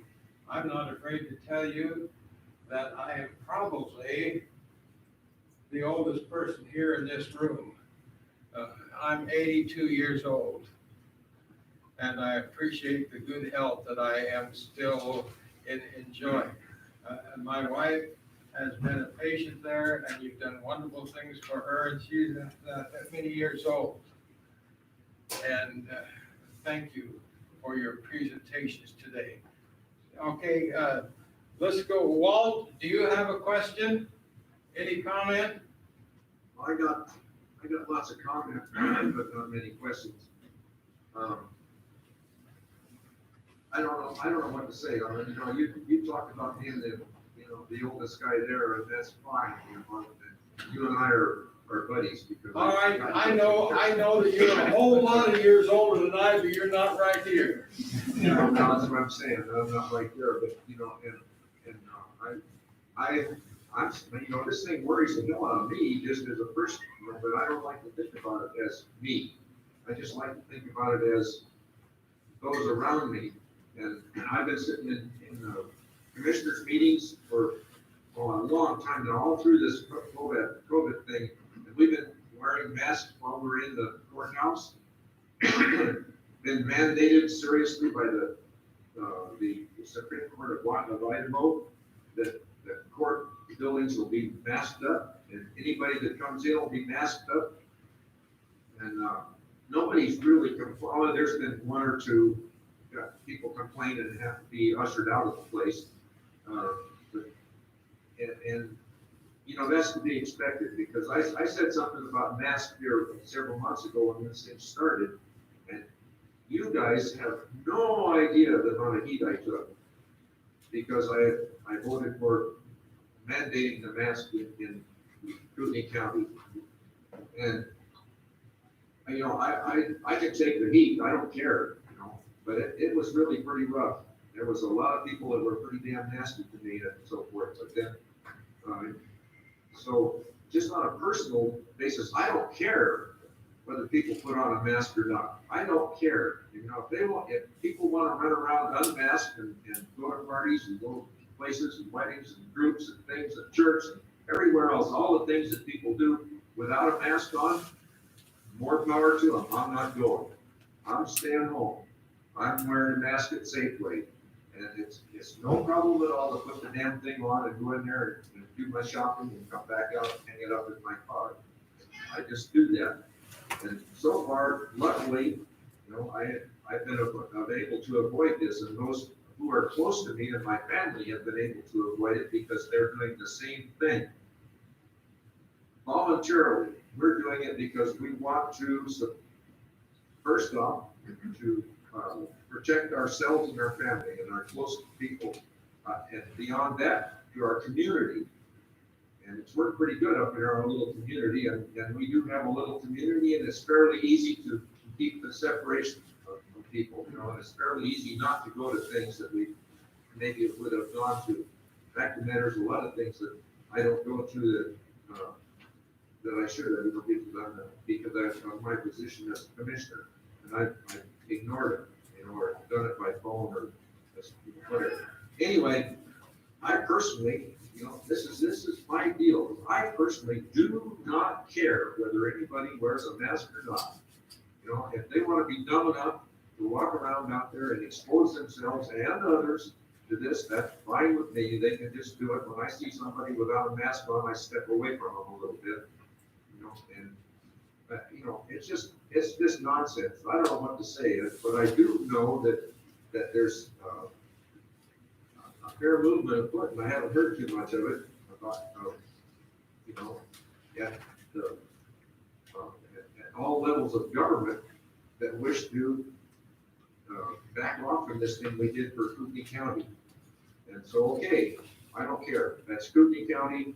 The chairman of my board of commissioners has advised me to say, well, what do the commissioners of Kootenai County want? Well, you can't. She's their spokesman, and as I understand it, they're just getting fierce on her. And that's nonsense. So they don't care either. You know, we've got a bunch of commissioners down there that don't care one way or another. So that's the way it appears to me, because nobody will stand up and speak one way or another. So I'm done. I'm done. You know, I don't care about the mask, and I'm going to vote not to have this thing go on. It just, you know, I don't care. I don't care if it's mandated or not, but I don't think I'm not going to vote for it. I'm just not, because nobody's wearing the damn mask anyway.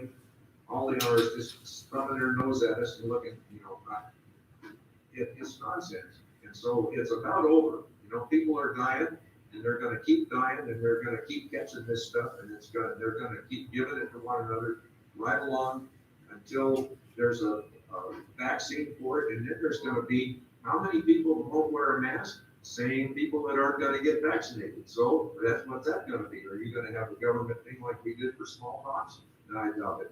So anyway, I'm just sitting back and watching them catch it and die, and hopefully I'll live through it. And you know, I'm 90 years old already, and I'm not getting involved in it anymore. I'm done. I'm stepping away from it. It's all such nonsense.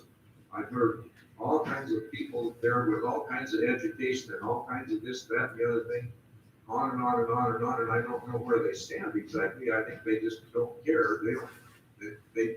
I don't know. I'm done. So you have to excuse me. Thank you. Mr. Chairman, Thank you but when all. the time the vote comes, I'll tell you what my vote's gonna be, and you know it. So there it is, that's where I stand. All right, Thank you Jay, very much for your time. we're gonna move over to Jay. What is your comment? Jay Nelson, you have the floor. Thank you, Chairman. First of all, I'd really like to thank John Ness, Jeremy Evans, Dr. Hootman, and Dr. Scoggins for presenting today. And I also want to extend my gratitude to Cooper Health, to John Ness, to the medical staff, to all the care providers for everything they're doing each and every day. The loss of life is very sad for our community and for their families. And the data we just heard is, quite honestly, I'm a bit overwhelmed. We're obviously seeing a surge in our community and nationwide, but my concern is the stressing of the system and some of those comments. You know, as far as wearing a mask, we heard from Dr. Hahn at our last meeting, the state epidemiologist, and I thought her comments were interesting and very specific about wearing a mask, and that is what we already know, to protect ourselves and others, to stay healthy, to protect our community, but also I think most significantly to protect our hospital capacity. And our hospital capacity is, as you just heard, and a nurse who's worked at several local hospitals, including Cooney Health, it's not just about COVID, it's just about serving the entire community and everything that's going on, the heart attacks, the car accidents, the pregnancies and births, every other need that our hospital has. So I have a couple questions for Dr. Scoggins and or Dr. Hootman, who'd ever like to address it, but you give a couple concerns, you know, as far as community impact, and we've heard a lot about that just in the last few minutes, but the long-term complications of COVID, and you mentioned a couple of patients that have had it for months. I myself know someone in their mid had it, and long-term impact for that young individual. So maybe talk about the complications and the impact on our health system. And then the other thing, if you could address, is there was a recent article in the JAMA on excess deaths, and about 70% of those are COVID deaths, but there's additional 30% excess deaths. So without a COVID diagnosis, so they could be not diagnosed, but they found a significant rate of cardiac events, coronary events leading to deaths. So that tells me there's more than a pandemic, there's collateral damage. There's people not going to our hospitals, probably for various reasons, but one of which could be a concern that there's COVID in our hospitals. So if you could just speak to the long-term complications and the impact on our health system, and then if you're aware of what I speak of the collateral damage and people not going to seek health care because of the concerns for COVID. Okay, thank you, Jay. Commissioner Mike, we'll get to you in a moment. Right now, you have the floor. This is Dr. Scoggins. That's great questions. In terms of the long-term effects of COVID-19 infection, honestly, we don't know. We know from other diseases that patients can develop what's called interstitial lung disease and pulmonary fibrosis due to severe lung infections and being chronically hypoxic, requiring oxygen, and in some cases, patients can be essentially pulmonary cripples. They can get other diseases associated with that. We don't know such things as lung cancer or other types of cancers, such as colon cancers, which are sometimes associated with increased inflammation like you would see in these diseases, if those will come up. That may take 20 years or so. If you look at like asbestos exposure that occurs, it's a good example for strictly pulmonary disease. Sometimes you don't see it as asbestos-related lung disease for 40 years after that initial exposure. So I think it'll be time. I'm following some of my patients that I've seen in the hospital as outpatients, and will be following them maybe for years. They're still requiring oxygen. We're gonna get pulmonary function tests, do follow-up CT scans on these patients, and look at the disease. Other places have reported some that have had more cases than we have reported long-term or decreased pulmonary function due to COVID-19 infection. In terms of the JAMA article, looking at increased deaths in those that are not related to COVID-19, it's definitely concerning, and we have seen some deaths that are related to people not seeking care, because they're worried about coming to the hospital or going to the doctor because of exposure, they're staying home. I can think of one patient that we saw that ended up having a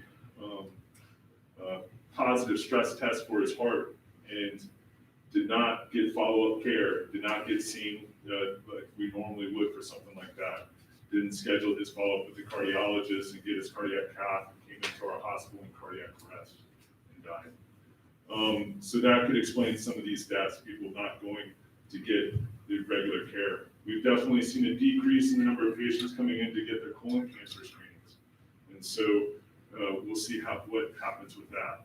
So I think that there's other reasons patients may be dying, not necessarily COVID-19 related, but there's also a problem with testing. Testing is not easy to get. We had that talk earlier about the different modes of testing. We struggle with testing every day, and while the false positive rate is actually extremely low, the false negative rate is a little bit higher. So there are patients we may be missing coming into the hospital that die from a respiratory illness that we don't think is COVID-19 that truly is. It's one of the reasons that we in the hospital take care of all the patients with masks on and try to protect our staff. We have had some patients come in, initial test negative, and we do a follow-up test later, and it's positive, and they probably came in with it. Does that answer those questions? Yes, it does. Thank you. And again, thank you so much for your presentations and all the work you're doing each and every day. I greatly appreciate it. Thank you. Thank you. We'll move on then to Commissioner Mike. You have the floor. Mr. Chairman, again, I'll extend the same and echo the same thank you to the people who presented today. You guys, your time is very valuable, and to come and give us a presentation, greatly appreciated. Mr. Chairman, I don't have any questions at this time. Thank you. All right. We'll go to the board members who are here. We'll take you one to Dr. Banks. Do you have a comment or questions? Well, I do. I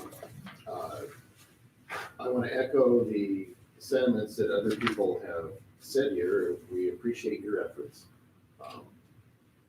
We appreciate the work that you do there at the hospital, and thanks so much.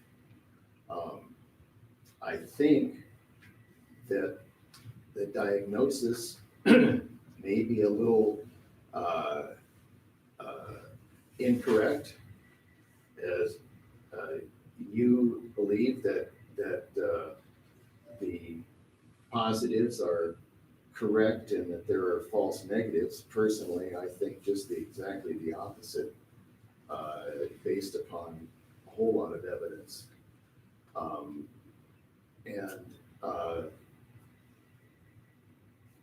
The question I'd be asking myself if I were you would be, something's making these people sick. And I'm pretty sure that it's not coronavirus. So the question is that you should be asking is, what is making them sick? That's a very good question. The other clue there is that the diagnosis of influenza has gone off a cliff to virtually zero, and the diagnosis of CLI, corona or COVID-like illness, has gone exactly up to match it. So the replacement of one category with another still begs the question, what's making these people sick? And I think it's a question that we all need to be considering. As far as whether masks are effective or not, I think the CDC has answered that question months ago.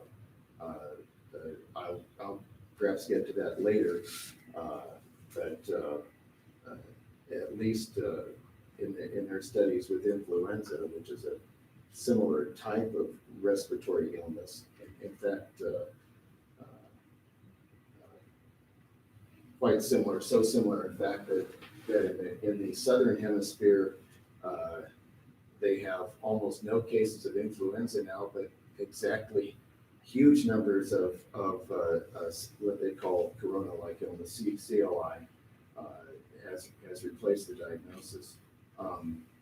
I guess my point is, I appreciate your efforts. I appreciate the concern you have for your patients. I think you're mistaken about what's causing it, but that still doesn't change the issue that's before us today, and that's whether you can force people to wear masks in public. You can obviously force them to wear a mask at the hospital, but the issue before us isn't that. It's the general public here in Kootenai County, and I guess we'll get to that here in a minute. So, Do you wish either doctor want to I respond? think we both will comment. Go ahead, Doc. You can start first. Oh, can I start? So, I find your comments very interesting. Most of them wrong. I think that is, I mean, isolating a virus is very simple these days. It's a first-year grad student project. It takes about a week to do that. Cell culture, I've done it. It's not very difficult. The PCR testing is also pretty easy. I've done a lot of that too. It's very specific. You know, I remember you said in your statement a little while ago that 100% of the tests were positive in Florida. I think our data just shows that we only had 3,000 tests positive out of 42,000. That's seems odd if it's 100% of them. It's very difficult for me to accept those statements. And I don't think I'm going to convince you. I realize that, so I'm going to disagree. But I mean, the science is very solid. There's over 60,000 papers that have been published on COVID-19 since it came out.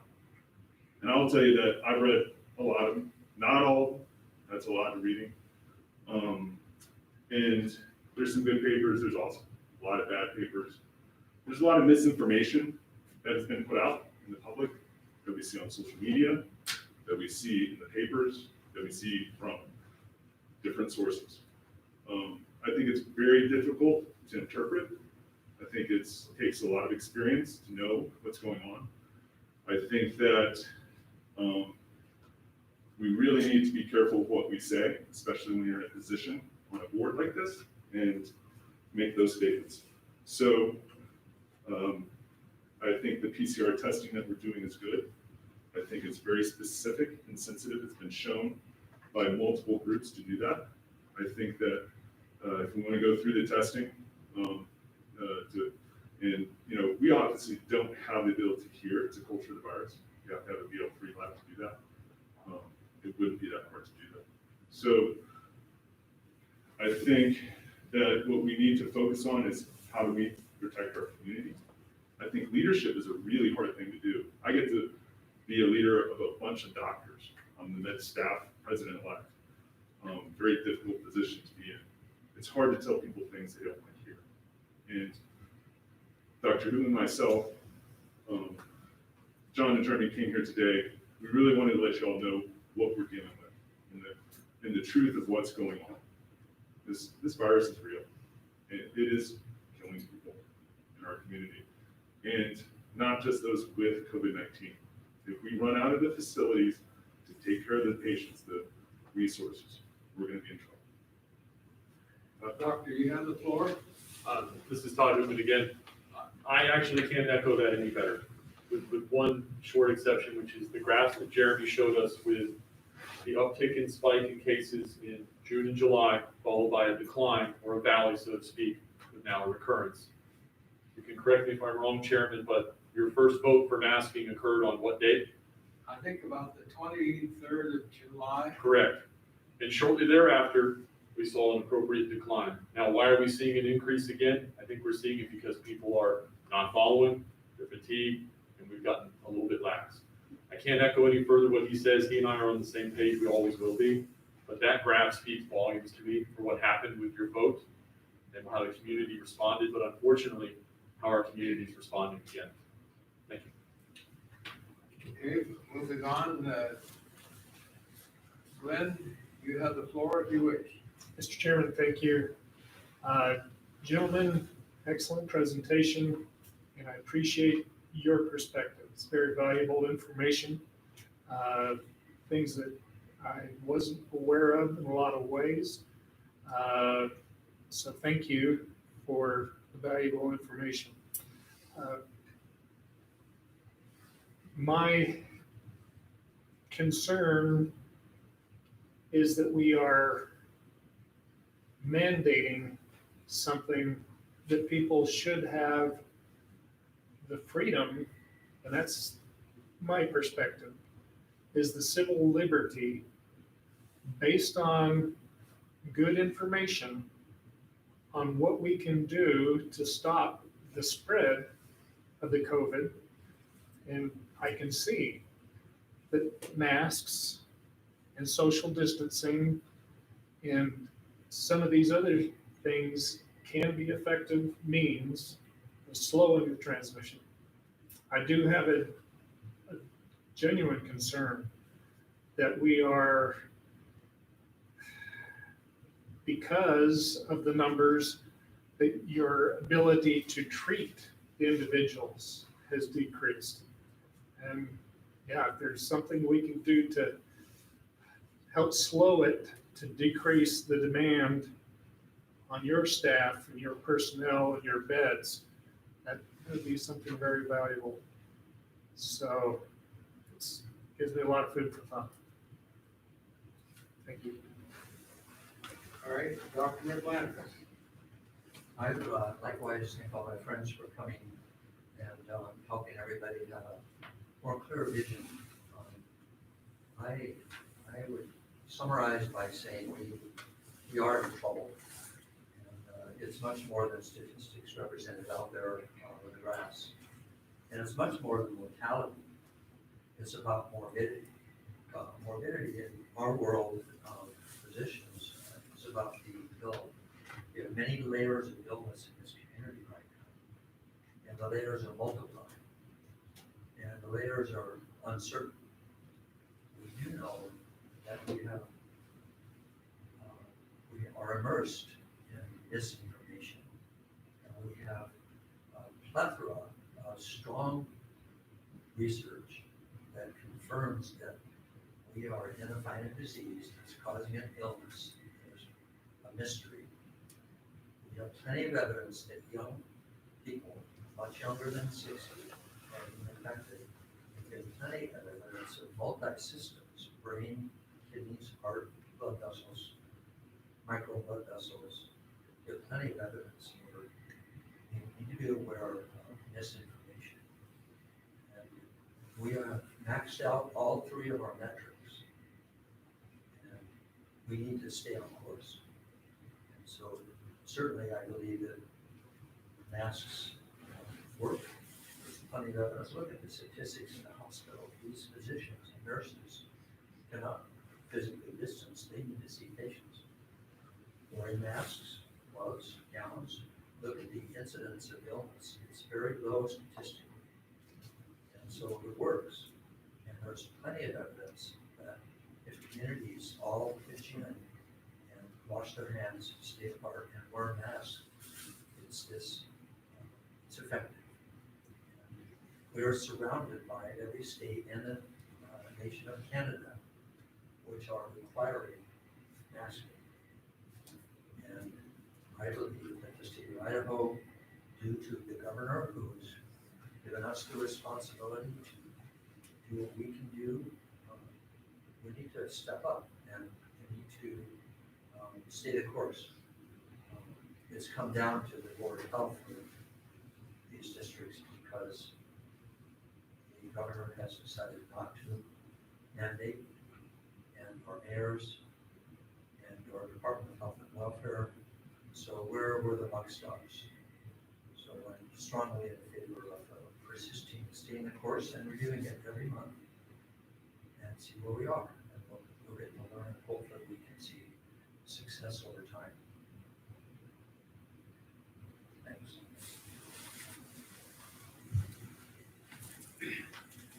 All right, this moves us on in our agenda to comment, whatever, and evaluate the status of the Kootenai County Mask Order. I have that right here, the 3 pages right in front of me.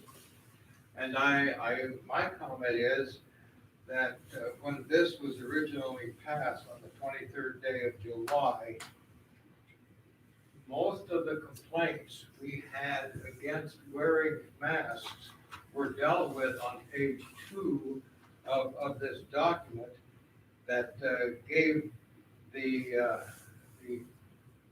issues where coverings were not required to be worn under the following circumstances. And this page is almost full of the exceptions to this mandate.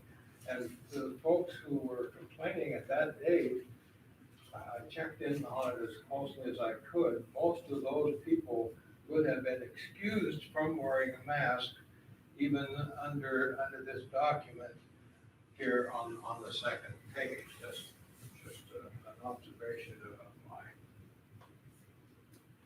So I do ask the board, as it is, this is what is in place until which time it's changed, altered by this board. As it even stands now, I'm sure it's the desire of all of us that if this remains in force, certainly not to be remaining in force any longer than absolutely must, until we see strong evidence that this is on a downturn.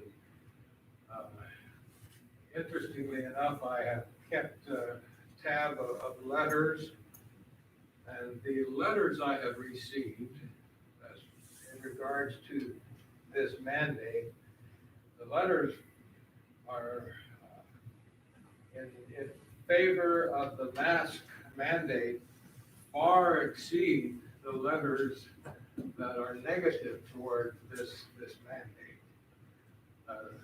Some of the verbal responses I've had would tend to be toward against this mandate. Letters are mostly in favor, but people who have talked to me in person are the ones who are against it. All right, is there any comment, action from the board, on the board as we evaluate this Kootenai County mask issue? Mr. Chairman, if I could make a comment and a motion. I agree that we have got a real genuine problem with the virus. It is on the increase right now, which is a concern. At the same time, I object to the mandate that the board passed because it restricts people's right of choice and ability to comply or not comply. It said under penalty of law, a misdemeanor offense, that you must do this. I object to that totally. I do believe that a mask, it can be effective and helpful in limiting the spread that it should be worn under multiple circumstances. At the same time, there's multiple situations where it does not need to be masked. So my proposal would be that we rescind the mandate, but that we pass a recommendation to the public that they wear masks when they are around elderly or those symptoms are present with them to avoid them spreading potentially the COVID. So that would be my motion, that we rescind the mandate, but that we pass a recommendation to the public that they wear masks if they have symptoms or if they are around situation, older individuals, et cetera, older family members, that it would be recommended they wear a mask. Okay, you have a motion. I'm a little bit concerned that your motion is going both directions at the same time. Do you want to rescind this and start over, or do you want to change the wording that's in this document? I would like to rescind a mandate that makes it a public misdemeanor to not be in compliance.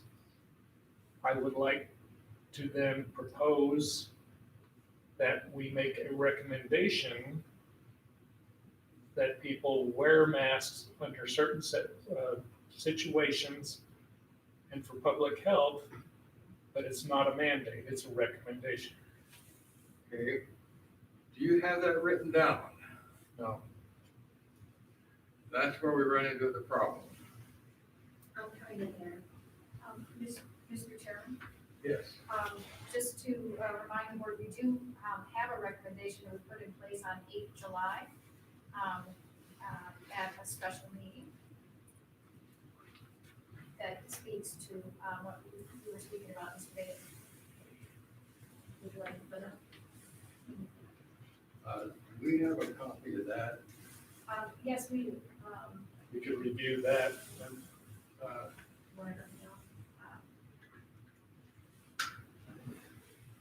Okay, I see your face, sir. We need some help. Your comment, Mr. Lyons? Mr. Chairman, members of the board, from just a procedural standpoint, while the director looks at what the existing recommendation is, I think it would be cleaner if this is a motion to rescind the mandate order from July 23, if we keep it that way, and then if there's another motion that is necessary, we take it in two parts. That would be my recommendation from a procedural standpoint. And Thank you, Mark. That was what I was headed for. When you start mixing these in one motion, then we're not real sure where we are. okay, I withdraw my original motion. Well, of course, you don't have to worry about that because it hasn't been seconded yet. Okay. My motion would be to rescind the mask mandate. Second. Okay. Motion that's been moved that this simply be rescinded. It has nothing to do with what comes next.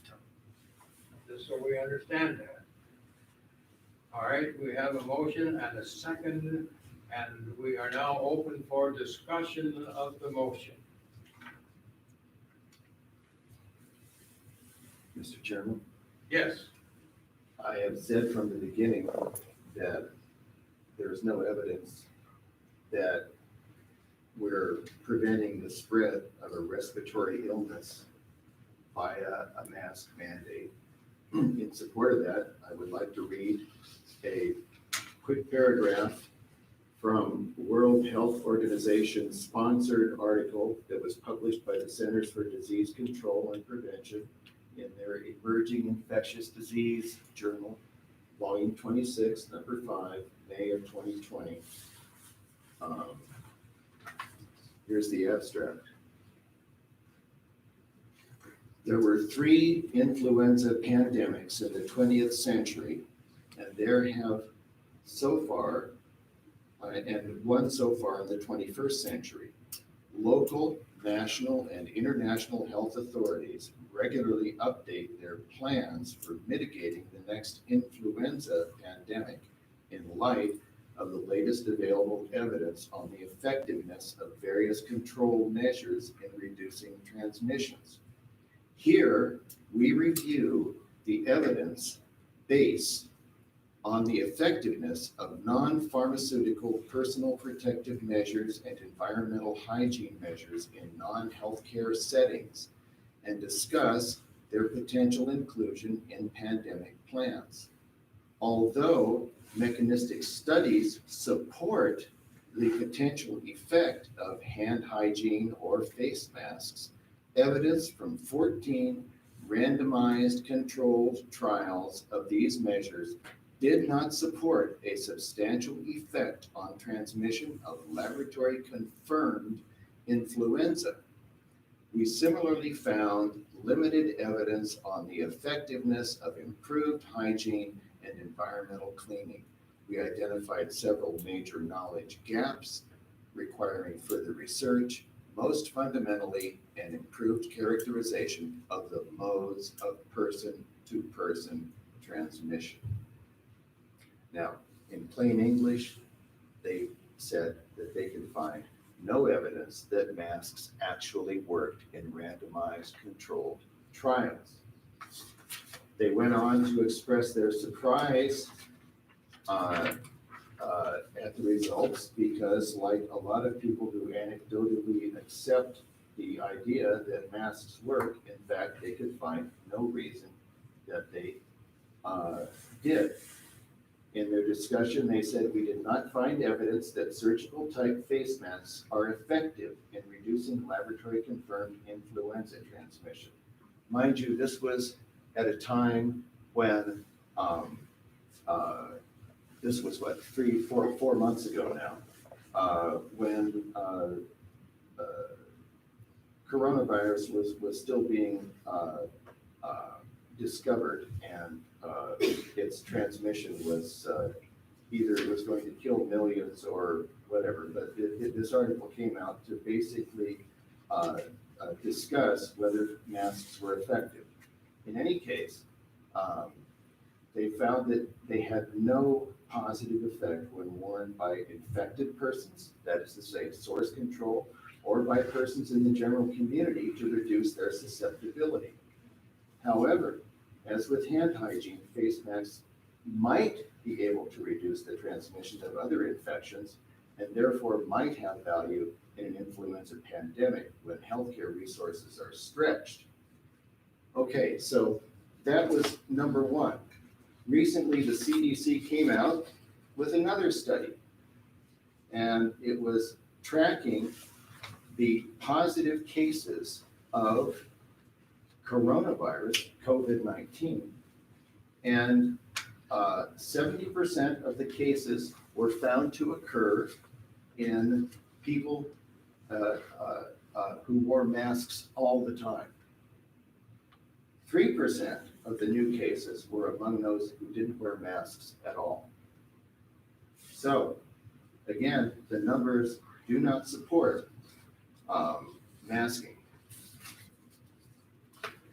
Those are my comments, Mr. Chairman. All right. Any other comments on, yes, Dr. McLanders? I believe we've had extended discussions, and the board members have due thought to this process. I reiterate that we have evolving knowledge and we are immersed in misinformation. And so therefore I would call the question on the vote unless any member would directly oppose that. So I would call the question on the motion. Okay. That's non-debatable. Did you three, Mike, did you hear the comments clearly? Yes, Mr. Commissioner, did hear that.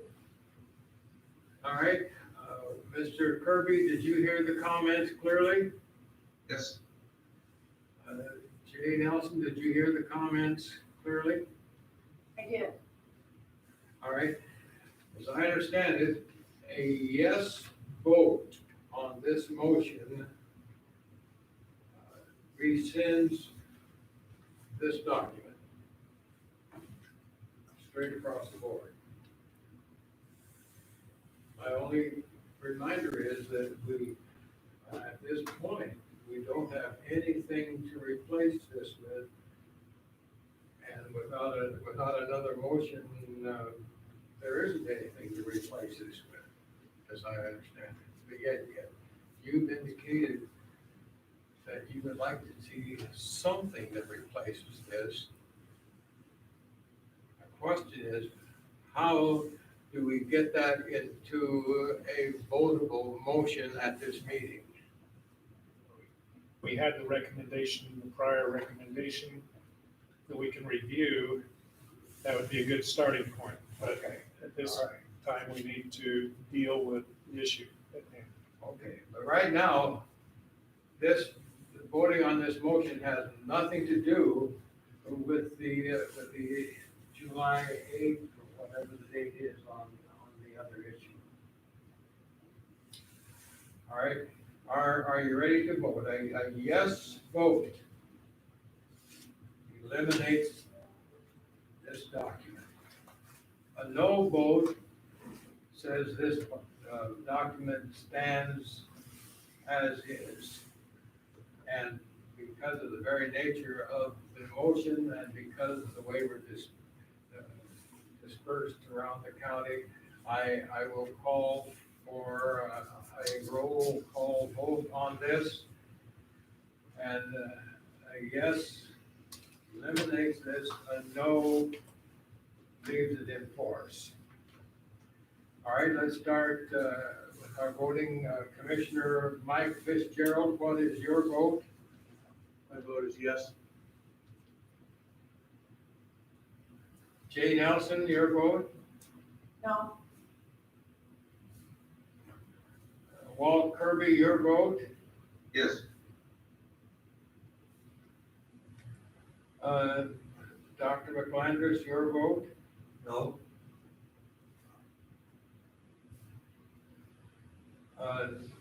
Ben Bailey, your vote? Yes. Dr. Banks, your vote? Yes.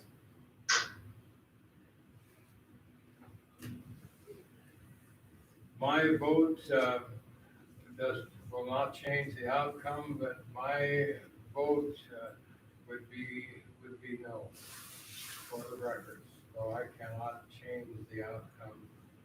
We have a motion with 1, 2, 3, 4 yes votes and 1, 2, 3 no votes, which means this document is no longer in force.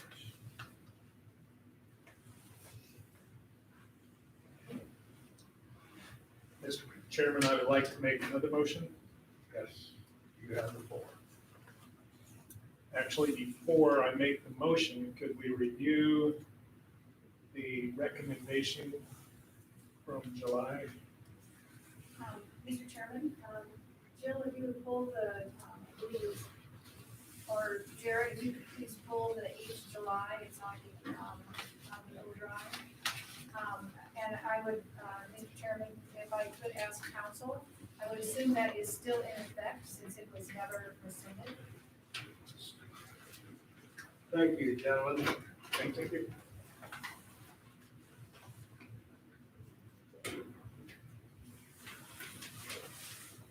Is there a question to me, Mr. Chairman? Yes, Mark, this is Laura. I'm going to ask, while we're dealing with the attorney, that we will take a recess. Recess to call the chair. Mark, my question is, the 8 July recommendation that was put in place by the board, does that still stand? Do we need to take any action on that, or does it still stand? The previous recommendation was made by I think it was by Panhandle Health, that if it was adopted by the board, it would still be in place. The last motion only rescinded the July 23 asking face covering mandate. Right, right. So the previous recommendation would still be in place unless the board chooses to. It's the Word document? Drop or change. Right. Okay, so it's still in place, is the answer. Yes. Okay, that partially answers, but I think you would still like to read it to see if you want to make. So we're in recess right now, so, there's nothing on you going on the minutes.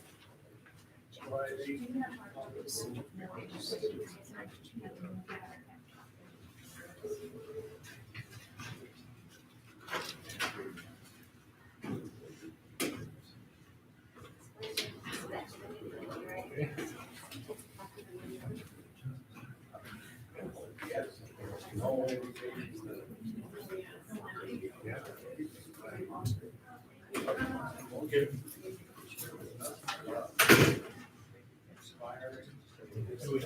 We need to emphasize that and also remind people there's still a significant threat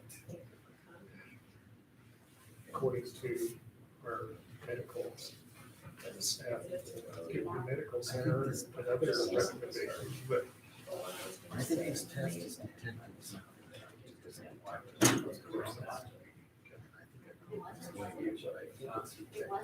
Can you dial that up so we can see the rest of I'd it? like to read this. I think it was well worded. And I believe Gail, we need to publicize Oh, we just need to read it. this.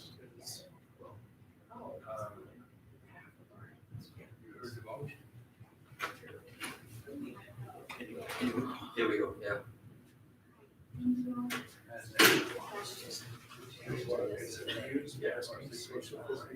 We did aerosols. Same recommendations. So there still is a recommendation for masks. Sorry, that's not quite understood. And is there more? I really like that we gotta ask the questions.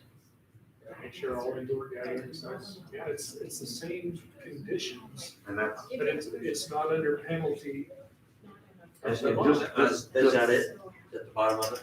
Nope, I got more. and just to be clear, we used all of that as talking points when we're consulting with the fair. But there's still, Yeah, I don't think we need to make any changes unless I'm seeing. I don't think we've got any new, what I call mitigation factors that aren't addressed in there generally or specifically. Okay, if that was your concern. Yeah, I wonder, is there anything that is missing?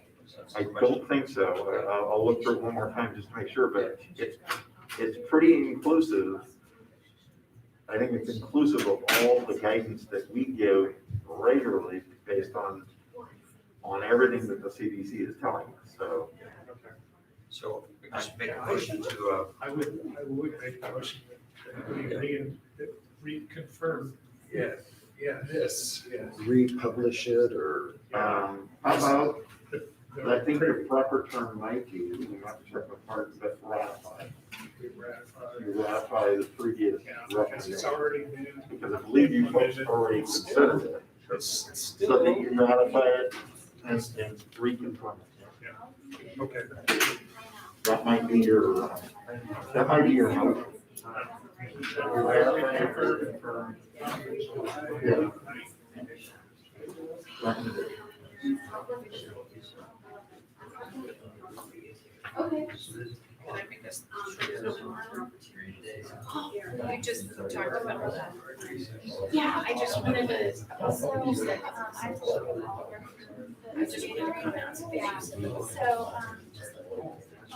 The second paper, they decided, yeah, there are 70 people that did not read that.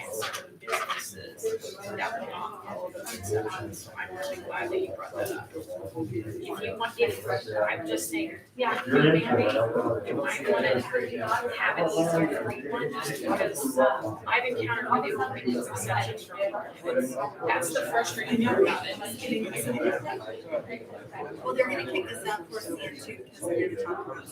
I know, but if you guys don't know, yeah, I think I can stay on and there'd be more compliance because there's so many businesses that they just heard it and they haven't read it. I just wanted just the things that tell me we can agree on. I was like, oh my God, you bring that up.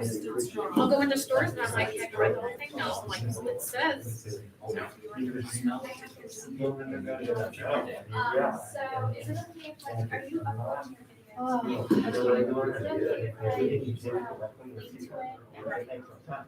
Feeling, because I don't ever go to jail, and I didn't go for law or anything, and I was feeling the same thing about that. tell my kids, willing to talk to me on camera? I can't, I have to go pick up my son, so I think early. Right. I can hard. Interviewing the sheriff's just right now, and talking about that thing, are you gonna do what I have to do? I told me that I was arrested and I'm 5 years. I'm gonna enforce that. Well, that doesn't tell you now, it's gonna be a fight, and you're seeing me face to face with my absence, a law abiding. You've never seen me before, and you won't see me again in the future unless I have to you. But I want to go to jail for that, that's not fair, and I don't have that $1,000 still been hit my pocketbook too, you know, so I shouldn't have to pay fines for that. Oh, yes. Yeah. And see, recommendation is a great idea, and I'm all for recommendation. That out, I think it's necessary. Yeah. Yes. I support that. Yeah, I think most of the public would support that too. And that's very reasonable. And if they did that from the beginning, we may not have to. Yes, this is not the fight with us anymore, we just recommend it. Walmart might still push it. I think they need a big spot on their own. Business. Yeah. Base that Off of what recommendation. is going on. Yes. Well, we're There gonna, there was a lot of unknowns, a lot of emergency. Right. Logic in doing that. Sure. At this point, we got applications, we got treatments, we were able Vaccines around the corner. We're not for the vaccine, people that are great, good for them. I think yeah. Take some pressure off businesses to force people to do it, they can just recommend that they do it. I think everybody, brings up the age levels, across the board, which we really need cooking in the. and I've told, and I've told all my friends, but Excuse me, please, yeah, exactly, exactly. Come here. You share that out? Well, I shared it across a lot of platforms already, and there's a lot of people that are really grateful for saying, hey, we look forward to seeing what the recommendation says, so. It is recommended that local businesses require masking by their employees in all situations where self-isolation, such as private offices, is not possible. They require, at least encourage patrons to wear a mask upon entry to establishments. Physical distancing is not possible. Are you ready to come back to order now? Yeah. This was. Yeah, I am concerned that we don't walk away Maybe. Oh, no. without. No, we've got to We have reinstate or ratify.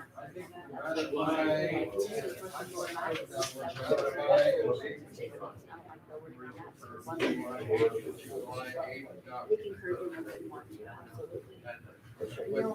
Is there any change? See, we could say we ratified, we confirmed, July 8th document, all those changes. And if we don't need any, I think that's just really that these.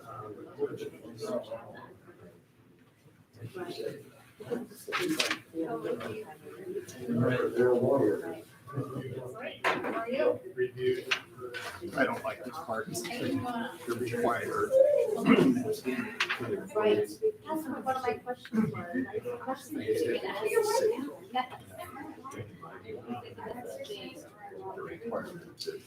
Employees are forced to wear these.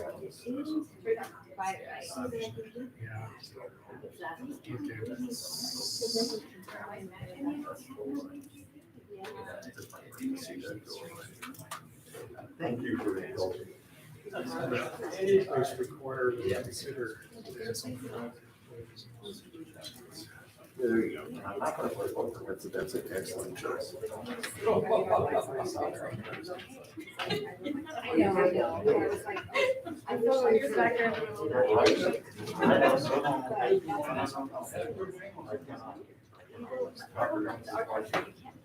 And I just want to compliment you.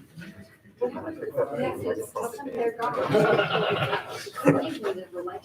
was going to chase you, I just borrow a taser and push it up against.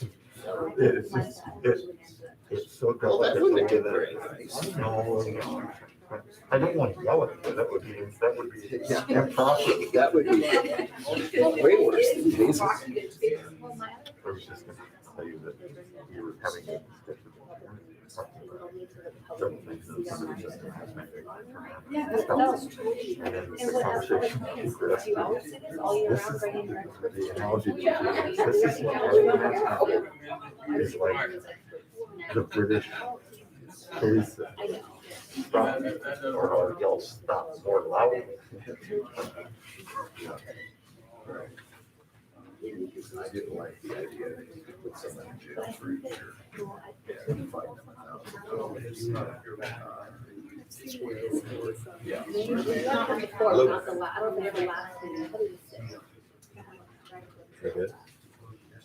And you're hearing me? So did they decide that the previous recommendation is in effect still? Yes. It was never rescinded? It was never rescinded. That's the one they were just reading. This one. Recommend. You want to read? They can carry you wherever you're talking about.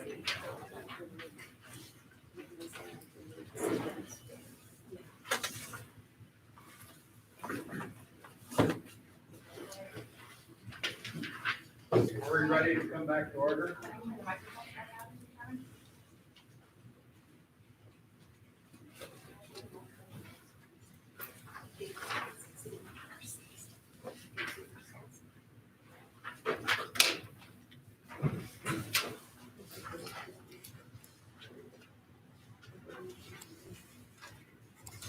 Can those on Zoom hear me?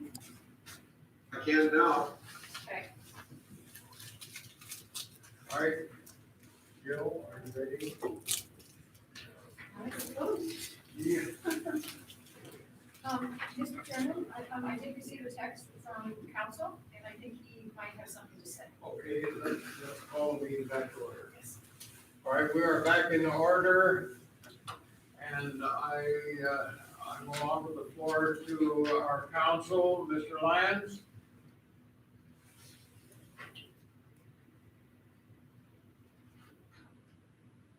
Okay, well, I'm just,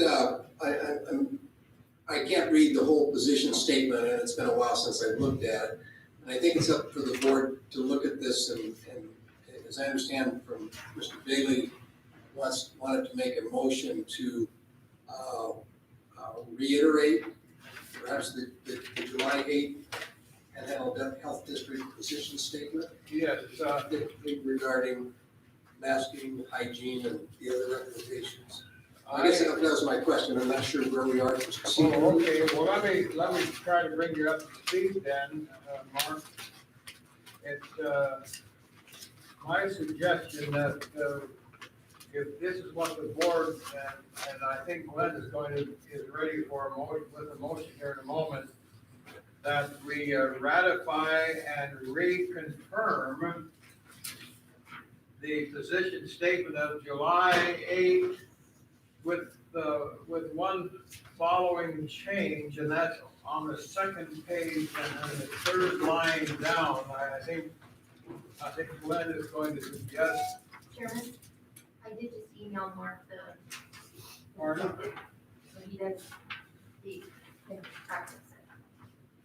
I'm sorry, I didn't quite catch. She emailed Mark the document. Okay, where it says it is recommended that local businesses require masking. I think Glenn is going to suggest we change the word require to something else. Consider, All right.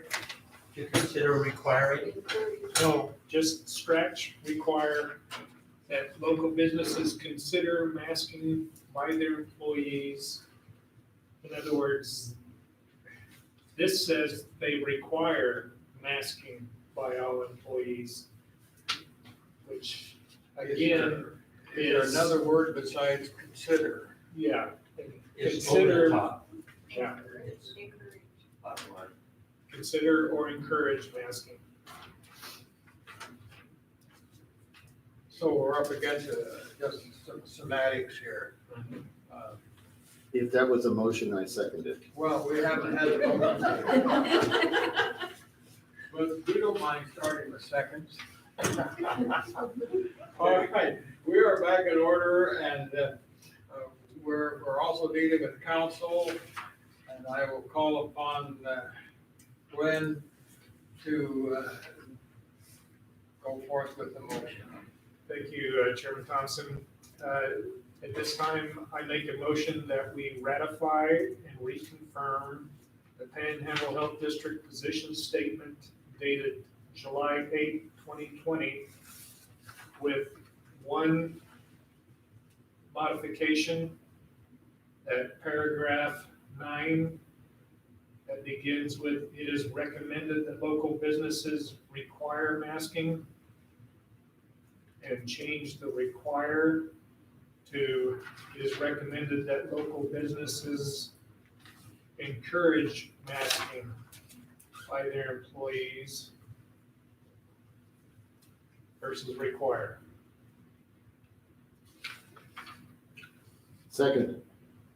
All right, we have a second to the motion. Discussion.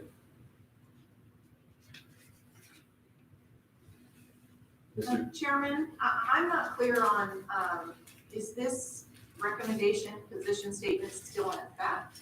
Yes. Yes, it is, and all we are doing is to ratify and reconfirm its existence And make a modification? with the modification, with the change.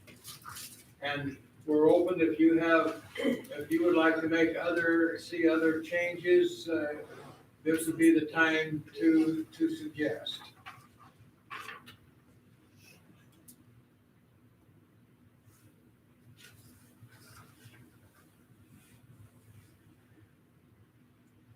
From a procedural, Mr. Chairman, members of the board, from a procedural standpoint, if a board member wanted to propose an amendment to the motion, could make that if that received a second. Yeah. The amendment to the motion would be handled first, Right. and we would go back to the motion. There again.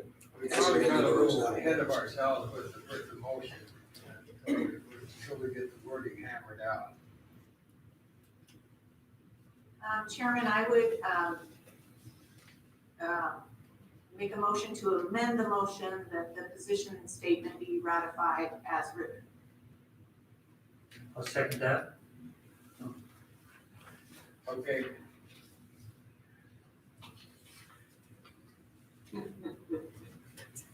We have a motion. Where we are now is the item that comes up immediately would be the motion to amend. Right, I understand that, and I just wanted to think, so then that would leave it as is. This motion would, if we pass this amendment, it would leave the document as is. Are you ready to vote? Can I have clarification, just a little unclear? Is the motion on the table Jay's or the motion on the table Fletch? So the motion on the table is This is to amend? a motion to amend the original motion. Okay. And if, Mr. Chairman, I'll second that. oh, It's got one. we, thank you, Mike, we already had the second for it. Are you ready to vote on the amendment? That this puts this document back in its original form. All in favor of this amended motion indicate by saying aye. Aye. Okay, Aye. I'm sorry, I'm going to have, Walt, how was your vote? I was an aye. Okay, and Jay, your vote is aye. And Correct. Mike, your vote is, Mike, how are you voting on? Aye. Okay. Dr. Flanders? Aye, yes. Okay.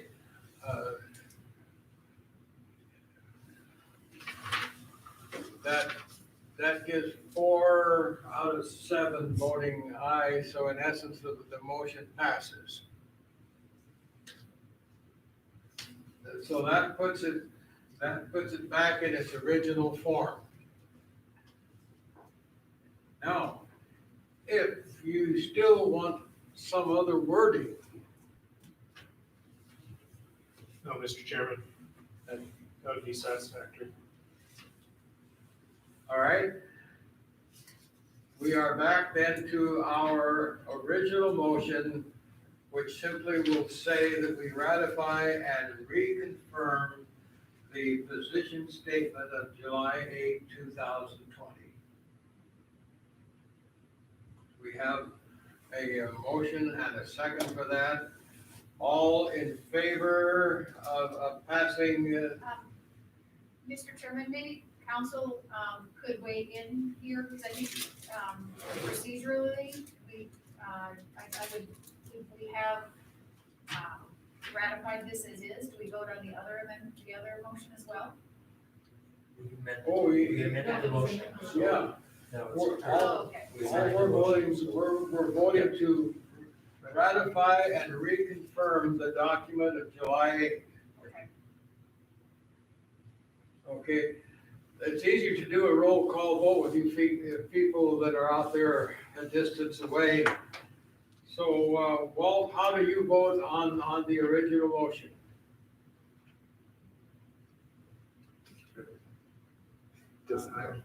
I'm confused, Mr. Chairman. All right.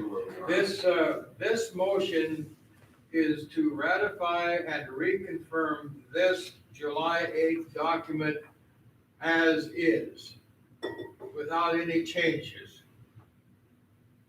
Can we do that? I thought we just did that.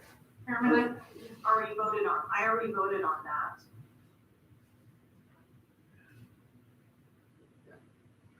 Mr. Chairman, members of the board, the original motion was to ratify the earlier statement, the July 8th statement. Yes. With the proposed changes. The motion to amend that motion changed it back so that the motion now before the board is to ratify the position statement as originally written, based on And that's what we're voting on with this motions motion. that passed. So right now, the motion before the board is to ratify the Panhandle Health District position statement of July 8, 2020 without any changes. Correct.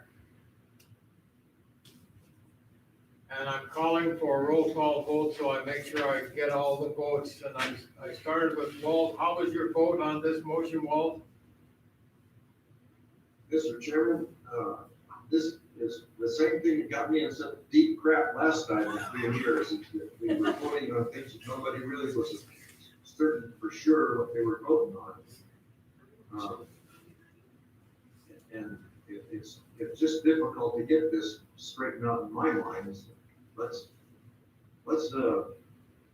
Let me go back and ask Bailey what the motion was originally.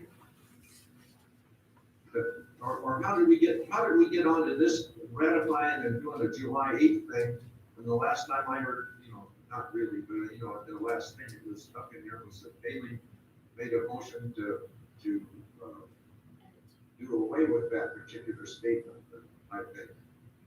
And all of a sudden now we're going to put it back in again. And I guess, we can go back. I'll vote, yeah, it's going back.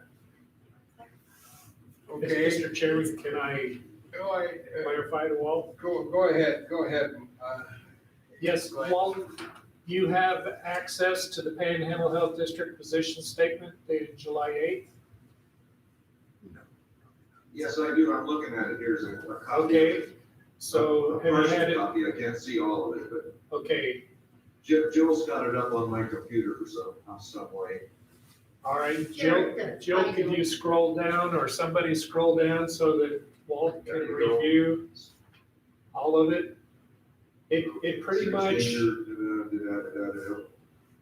Well, he left me to send it to me. I guess I want to get down to the part that is the meat of it, that says, what are we gonna do? yeah, all of the requirements that are in this were incorporated into the mandate. Okay? Okay, But this is no longer a mandate under penalty, under a misdemeanor penalty. Okay? Okay. So that's the difference. And I am recommending that we go ahead and ratify this original from July 8th. I just sent it to him. based on that, I'll give you a yes vote on this one. All right, we have a yes from Walt. Commissioner Fitzgerald, how is your vote? Yes. And Jay Yes. and Dr. Banks Yes. and Glenn, Yes? Dr. McLandris? Yes. All right, we have a unanimous vote on the current motion. All right, so that takes care of that item on our agenda. I'd like to adjust our agenda just a little bit and move down to item number 8. I want Dr. McLandris to be in on this, and he has to leave here shortly. So, item 8 is to adopt current pending rule 410101, and where is Joe? Joe will present, and then we will vote. Mr. Chairman, members of the board, ladies and gentlemen, thank you. I'll be as brief as possible. As you know, the legislature did not ratify by concurrent resolution our IDAPA rule. The governor chose to put it in as a pending rule. We're going through that process now. And essentially, the document that you have here is identical to what you approved last year. However, it's got different page numbers and some typos that didn't change, but there is no content change.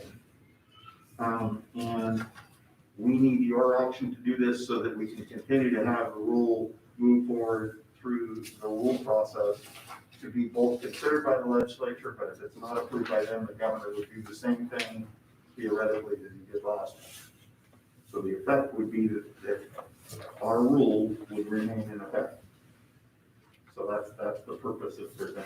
Okay, and we've gone through this before, and so now all we need is a motion that Idaho Public Health District Number 1 adopt the proposed rules of the September 16th Administrative Bulletin and pending rules with no changes to the proposed text. Mr. Chairman, Yes. did someone just say so moved? Because they beat me to the punch if they did. Oh, yes, they did. Go ahead. As you read, Mr. Chairman. Second. Did you make that motion, Mike? Yes, sorry, Mr. Chairman, Mike Fitzgerald. Okay, Mike has made the motion. Is there a second? Second.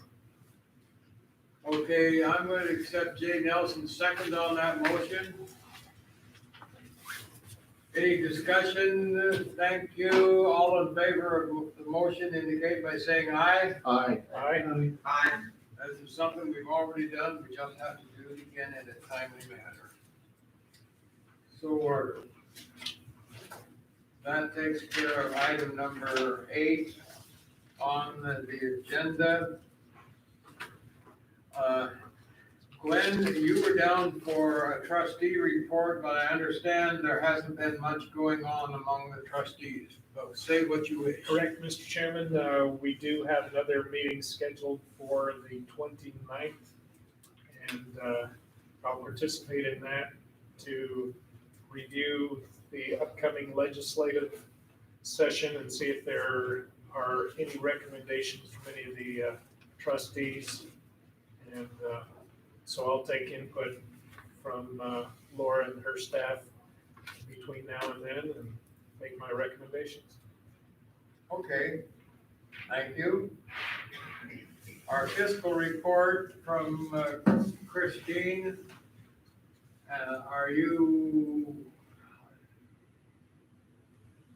She was going to come in person. Christine, are you online? All right, while we're trying to get a hold of Christine, we can move down to item 10. And I can tell you, we talked last time about dealing with the budget revision at this particular meeting.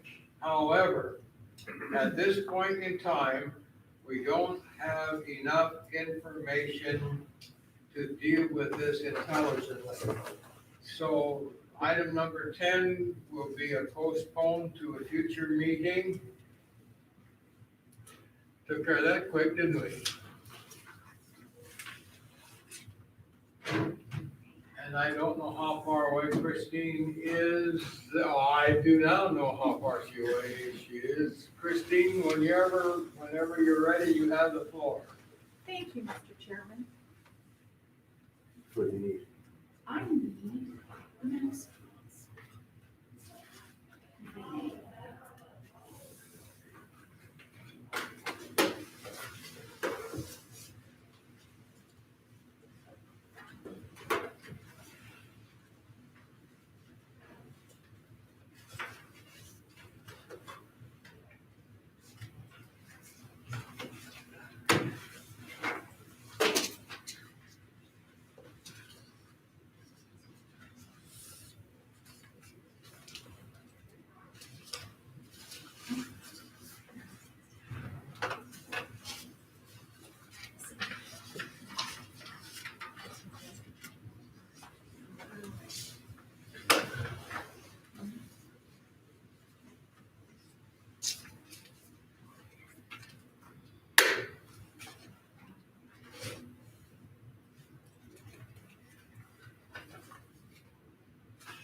Okay, two little housekeeping details before we start. Last month, you had brought to my attention an issue with the average amount right here. This has been fixed. What had happened in this formula that you can see up here, it referenced 12 representing 12 months. So it has been adjusted to where it will reflect the months being reported on. So in the future, that shouldn't come back to revisit us. The other issue that I'd like to bring to your attention is in your board notes. I believe the months in reserves states 4.05 months. It should be 4.0. I made an adjustment later, and I updated the cash history and as well as the budget to actual, but didn't get the board notes updated. So we're reporting on the 3 months ending September 30th, and our cash ending balance is $4,500,000. This gives us 4.71 months in reserves prior to adjusting for board committed funds and program restricted funds. Once we adjust for the board committed funds of $317,000 and the program restricted funds of $363,000, that gives us 4.0 months in reserves.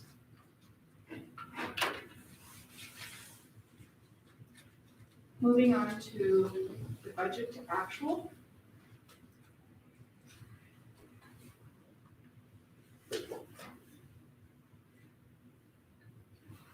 Are the others seeing this as well?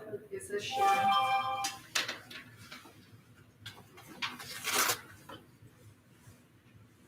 Our year-to-date amount in revenues is $3.3 million. It's under budget by $4,000.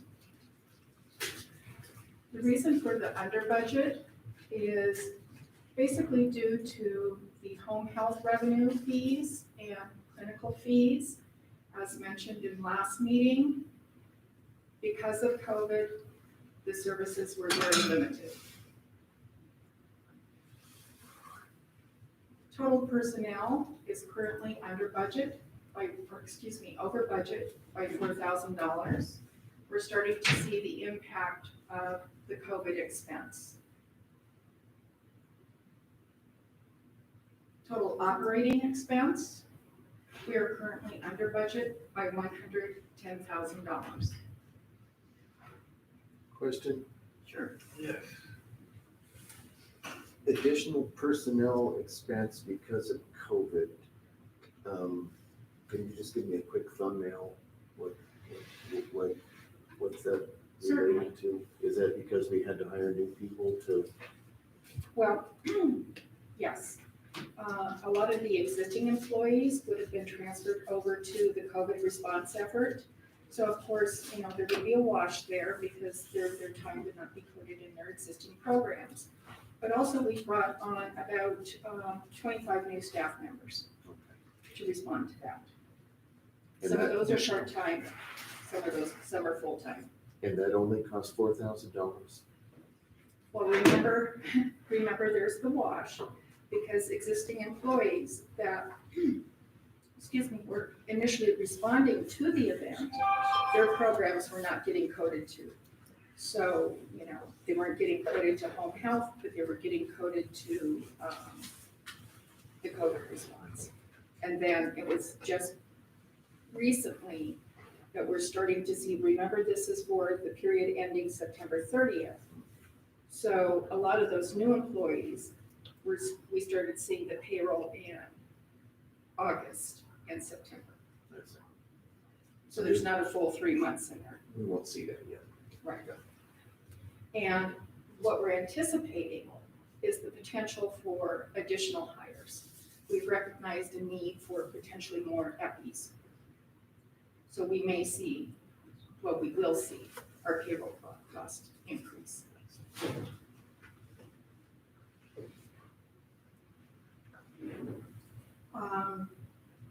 Total operating expense, we are currently under budget by $110,000 for the 3 months. Capital expenditures, we are under budget by $20,000.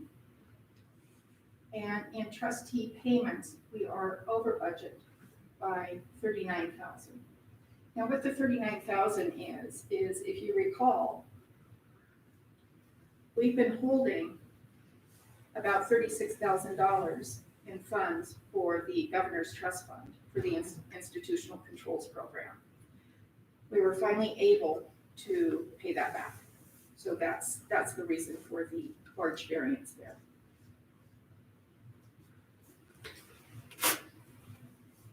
Brings us to total expenditures of $2,872,000 with an excess of $524,000. Once we adjust for our increase in, decrease in accounts receivable, adding that to the beginning cash balance, brings us back to the September 30th cash balance of $4,500,000. Are there any questions, Mr. Chairman?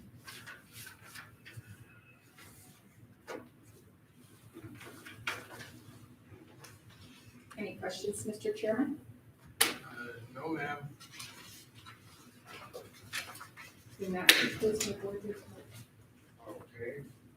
Thank you. Thank The you. only comment I would make, we need to keep a close watch on our reserves. There's no need of getting too much, but I think you are going to deal with that when you take care of the budget adjustment. I'm glad you brought that up, Mr. Chairman. We can expect to see our reserves drop over the next couple of months. We do have about $200,000 that we will be billing Idaho Rebounds, but it does take a period of time before we get the reimbursement from the state. And in the meantime, we will be using the funds that we have on hand to support the effort. Well, if you need it, it's nice to have it.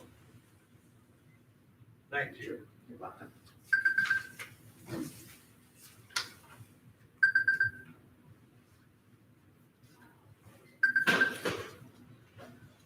Are we down to a director's report? Yes, sir. And the primary thing I would like to have brief discussion on is our upcoming legislative update. Next month, prior to our board meeting, at 11 a.m., we are scheduled on 19 November for a legislative update. So wanted to ascertain, understand if there's anything in particular you would like to present or talk about at the legislative update. Otherwise, I will work with my staff and we'll come up with an overview. Are you asking the question whether we think there should be a legislative, We had discussed at the meeting prior that we would go forward as we always have. I think we need to be open and invite our legislators in. I know that some other districts have chosen not to have a legislative update this year, but I think this year more than ever, we need to have a legislative update. thank you, I knew some of the other districts were not having it. I don't know how you folks feel, I think it's important. We don't know how many will come, sometimes we wish more would come than do come, but still, they are all invited. And it's better to invite them and have them not come than not have the event and have them complain that we didn't invite them. Okay, thank you, we'll put something together then. And with that, I think, that concludes my, director's report. All right, Just a reminder that the, update will start at 11 and then followed by our regular November board meeting, in November. we do need to take a few moments to go into executive session. Thank you, ladies, for putting up with us today. Do you have the July one online? Sorry, what was the question? Is the July 8th mask thing? I will check. Okay, because people will have questions and I'll want to share that to say. Yes.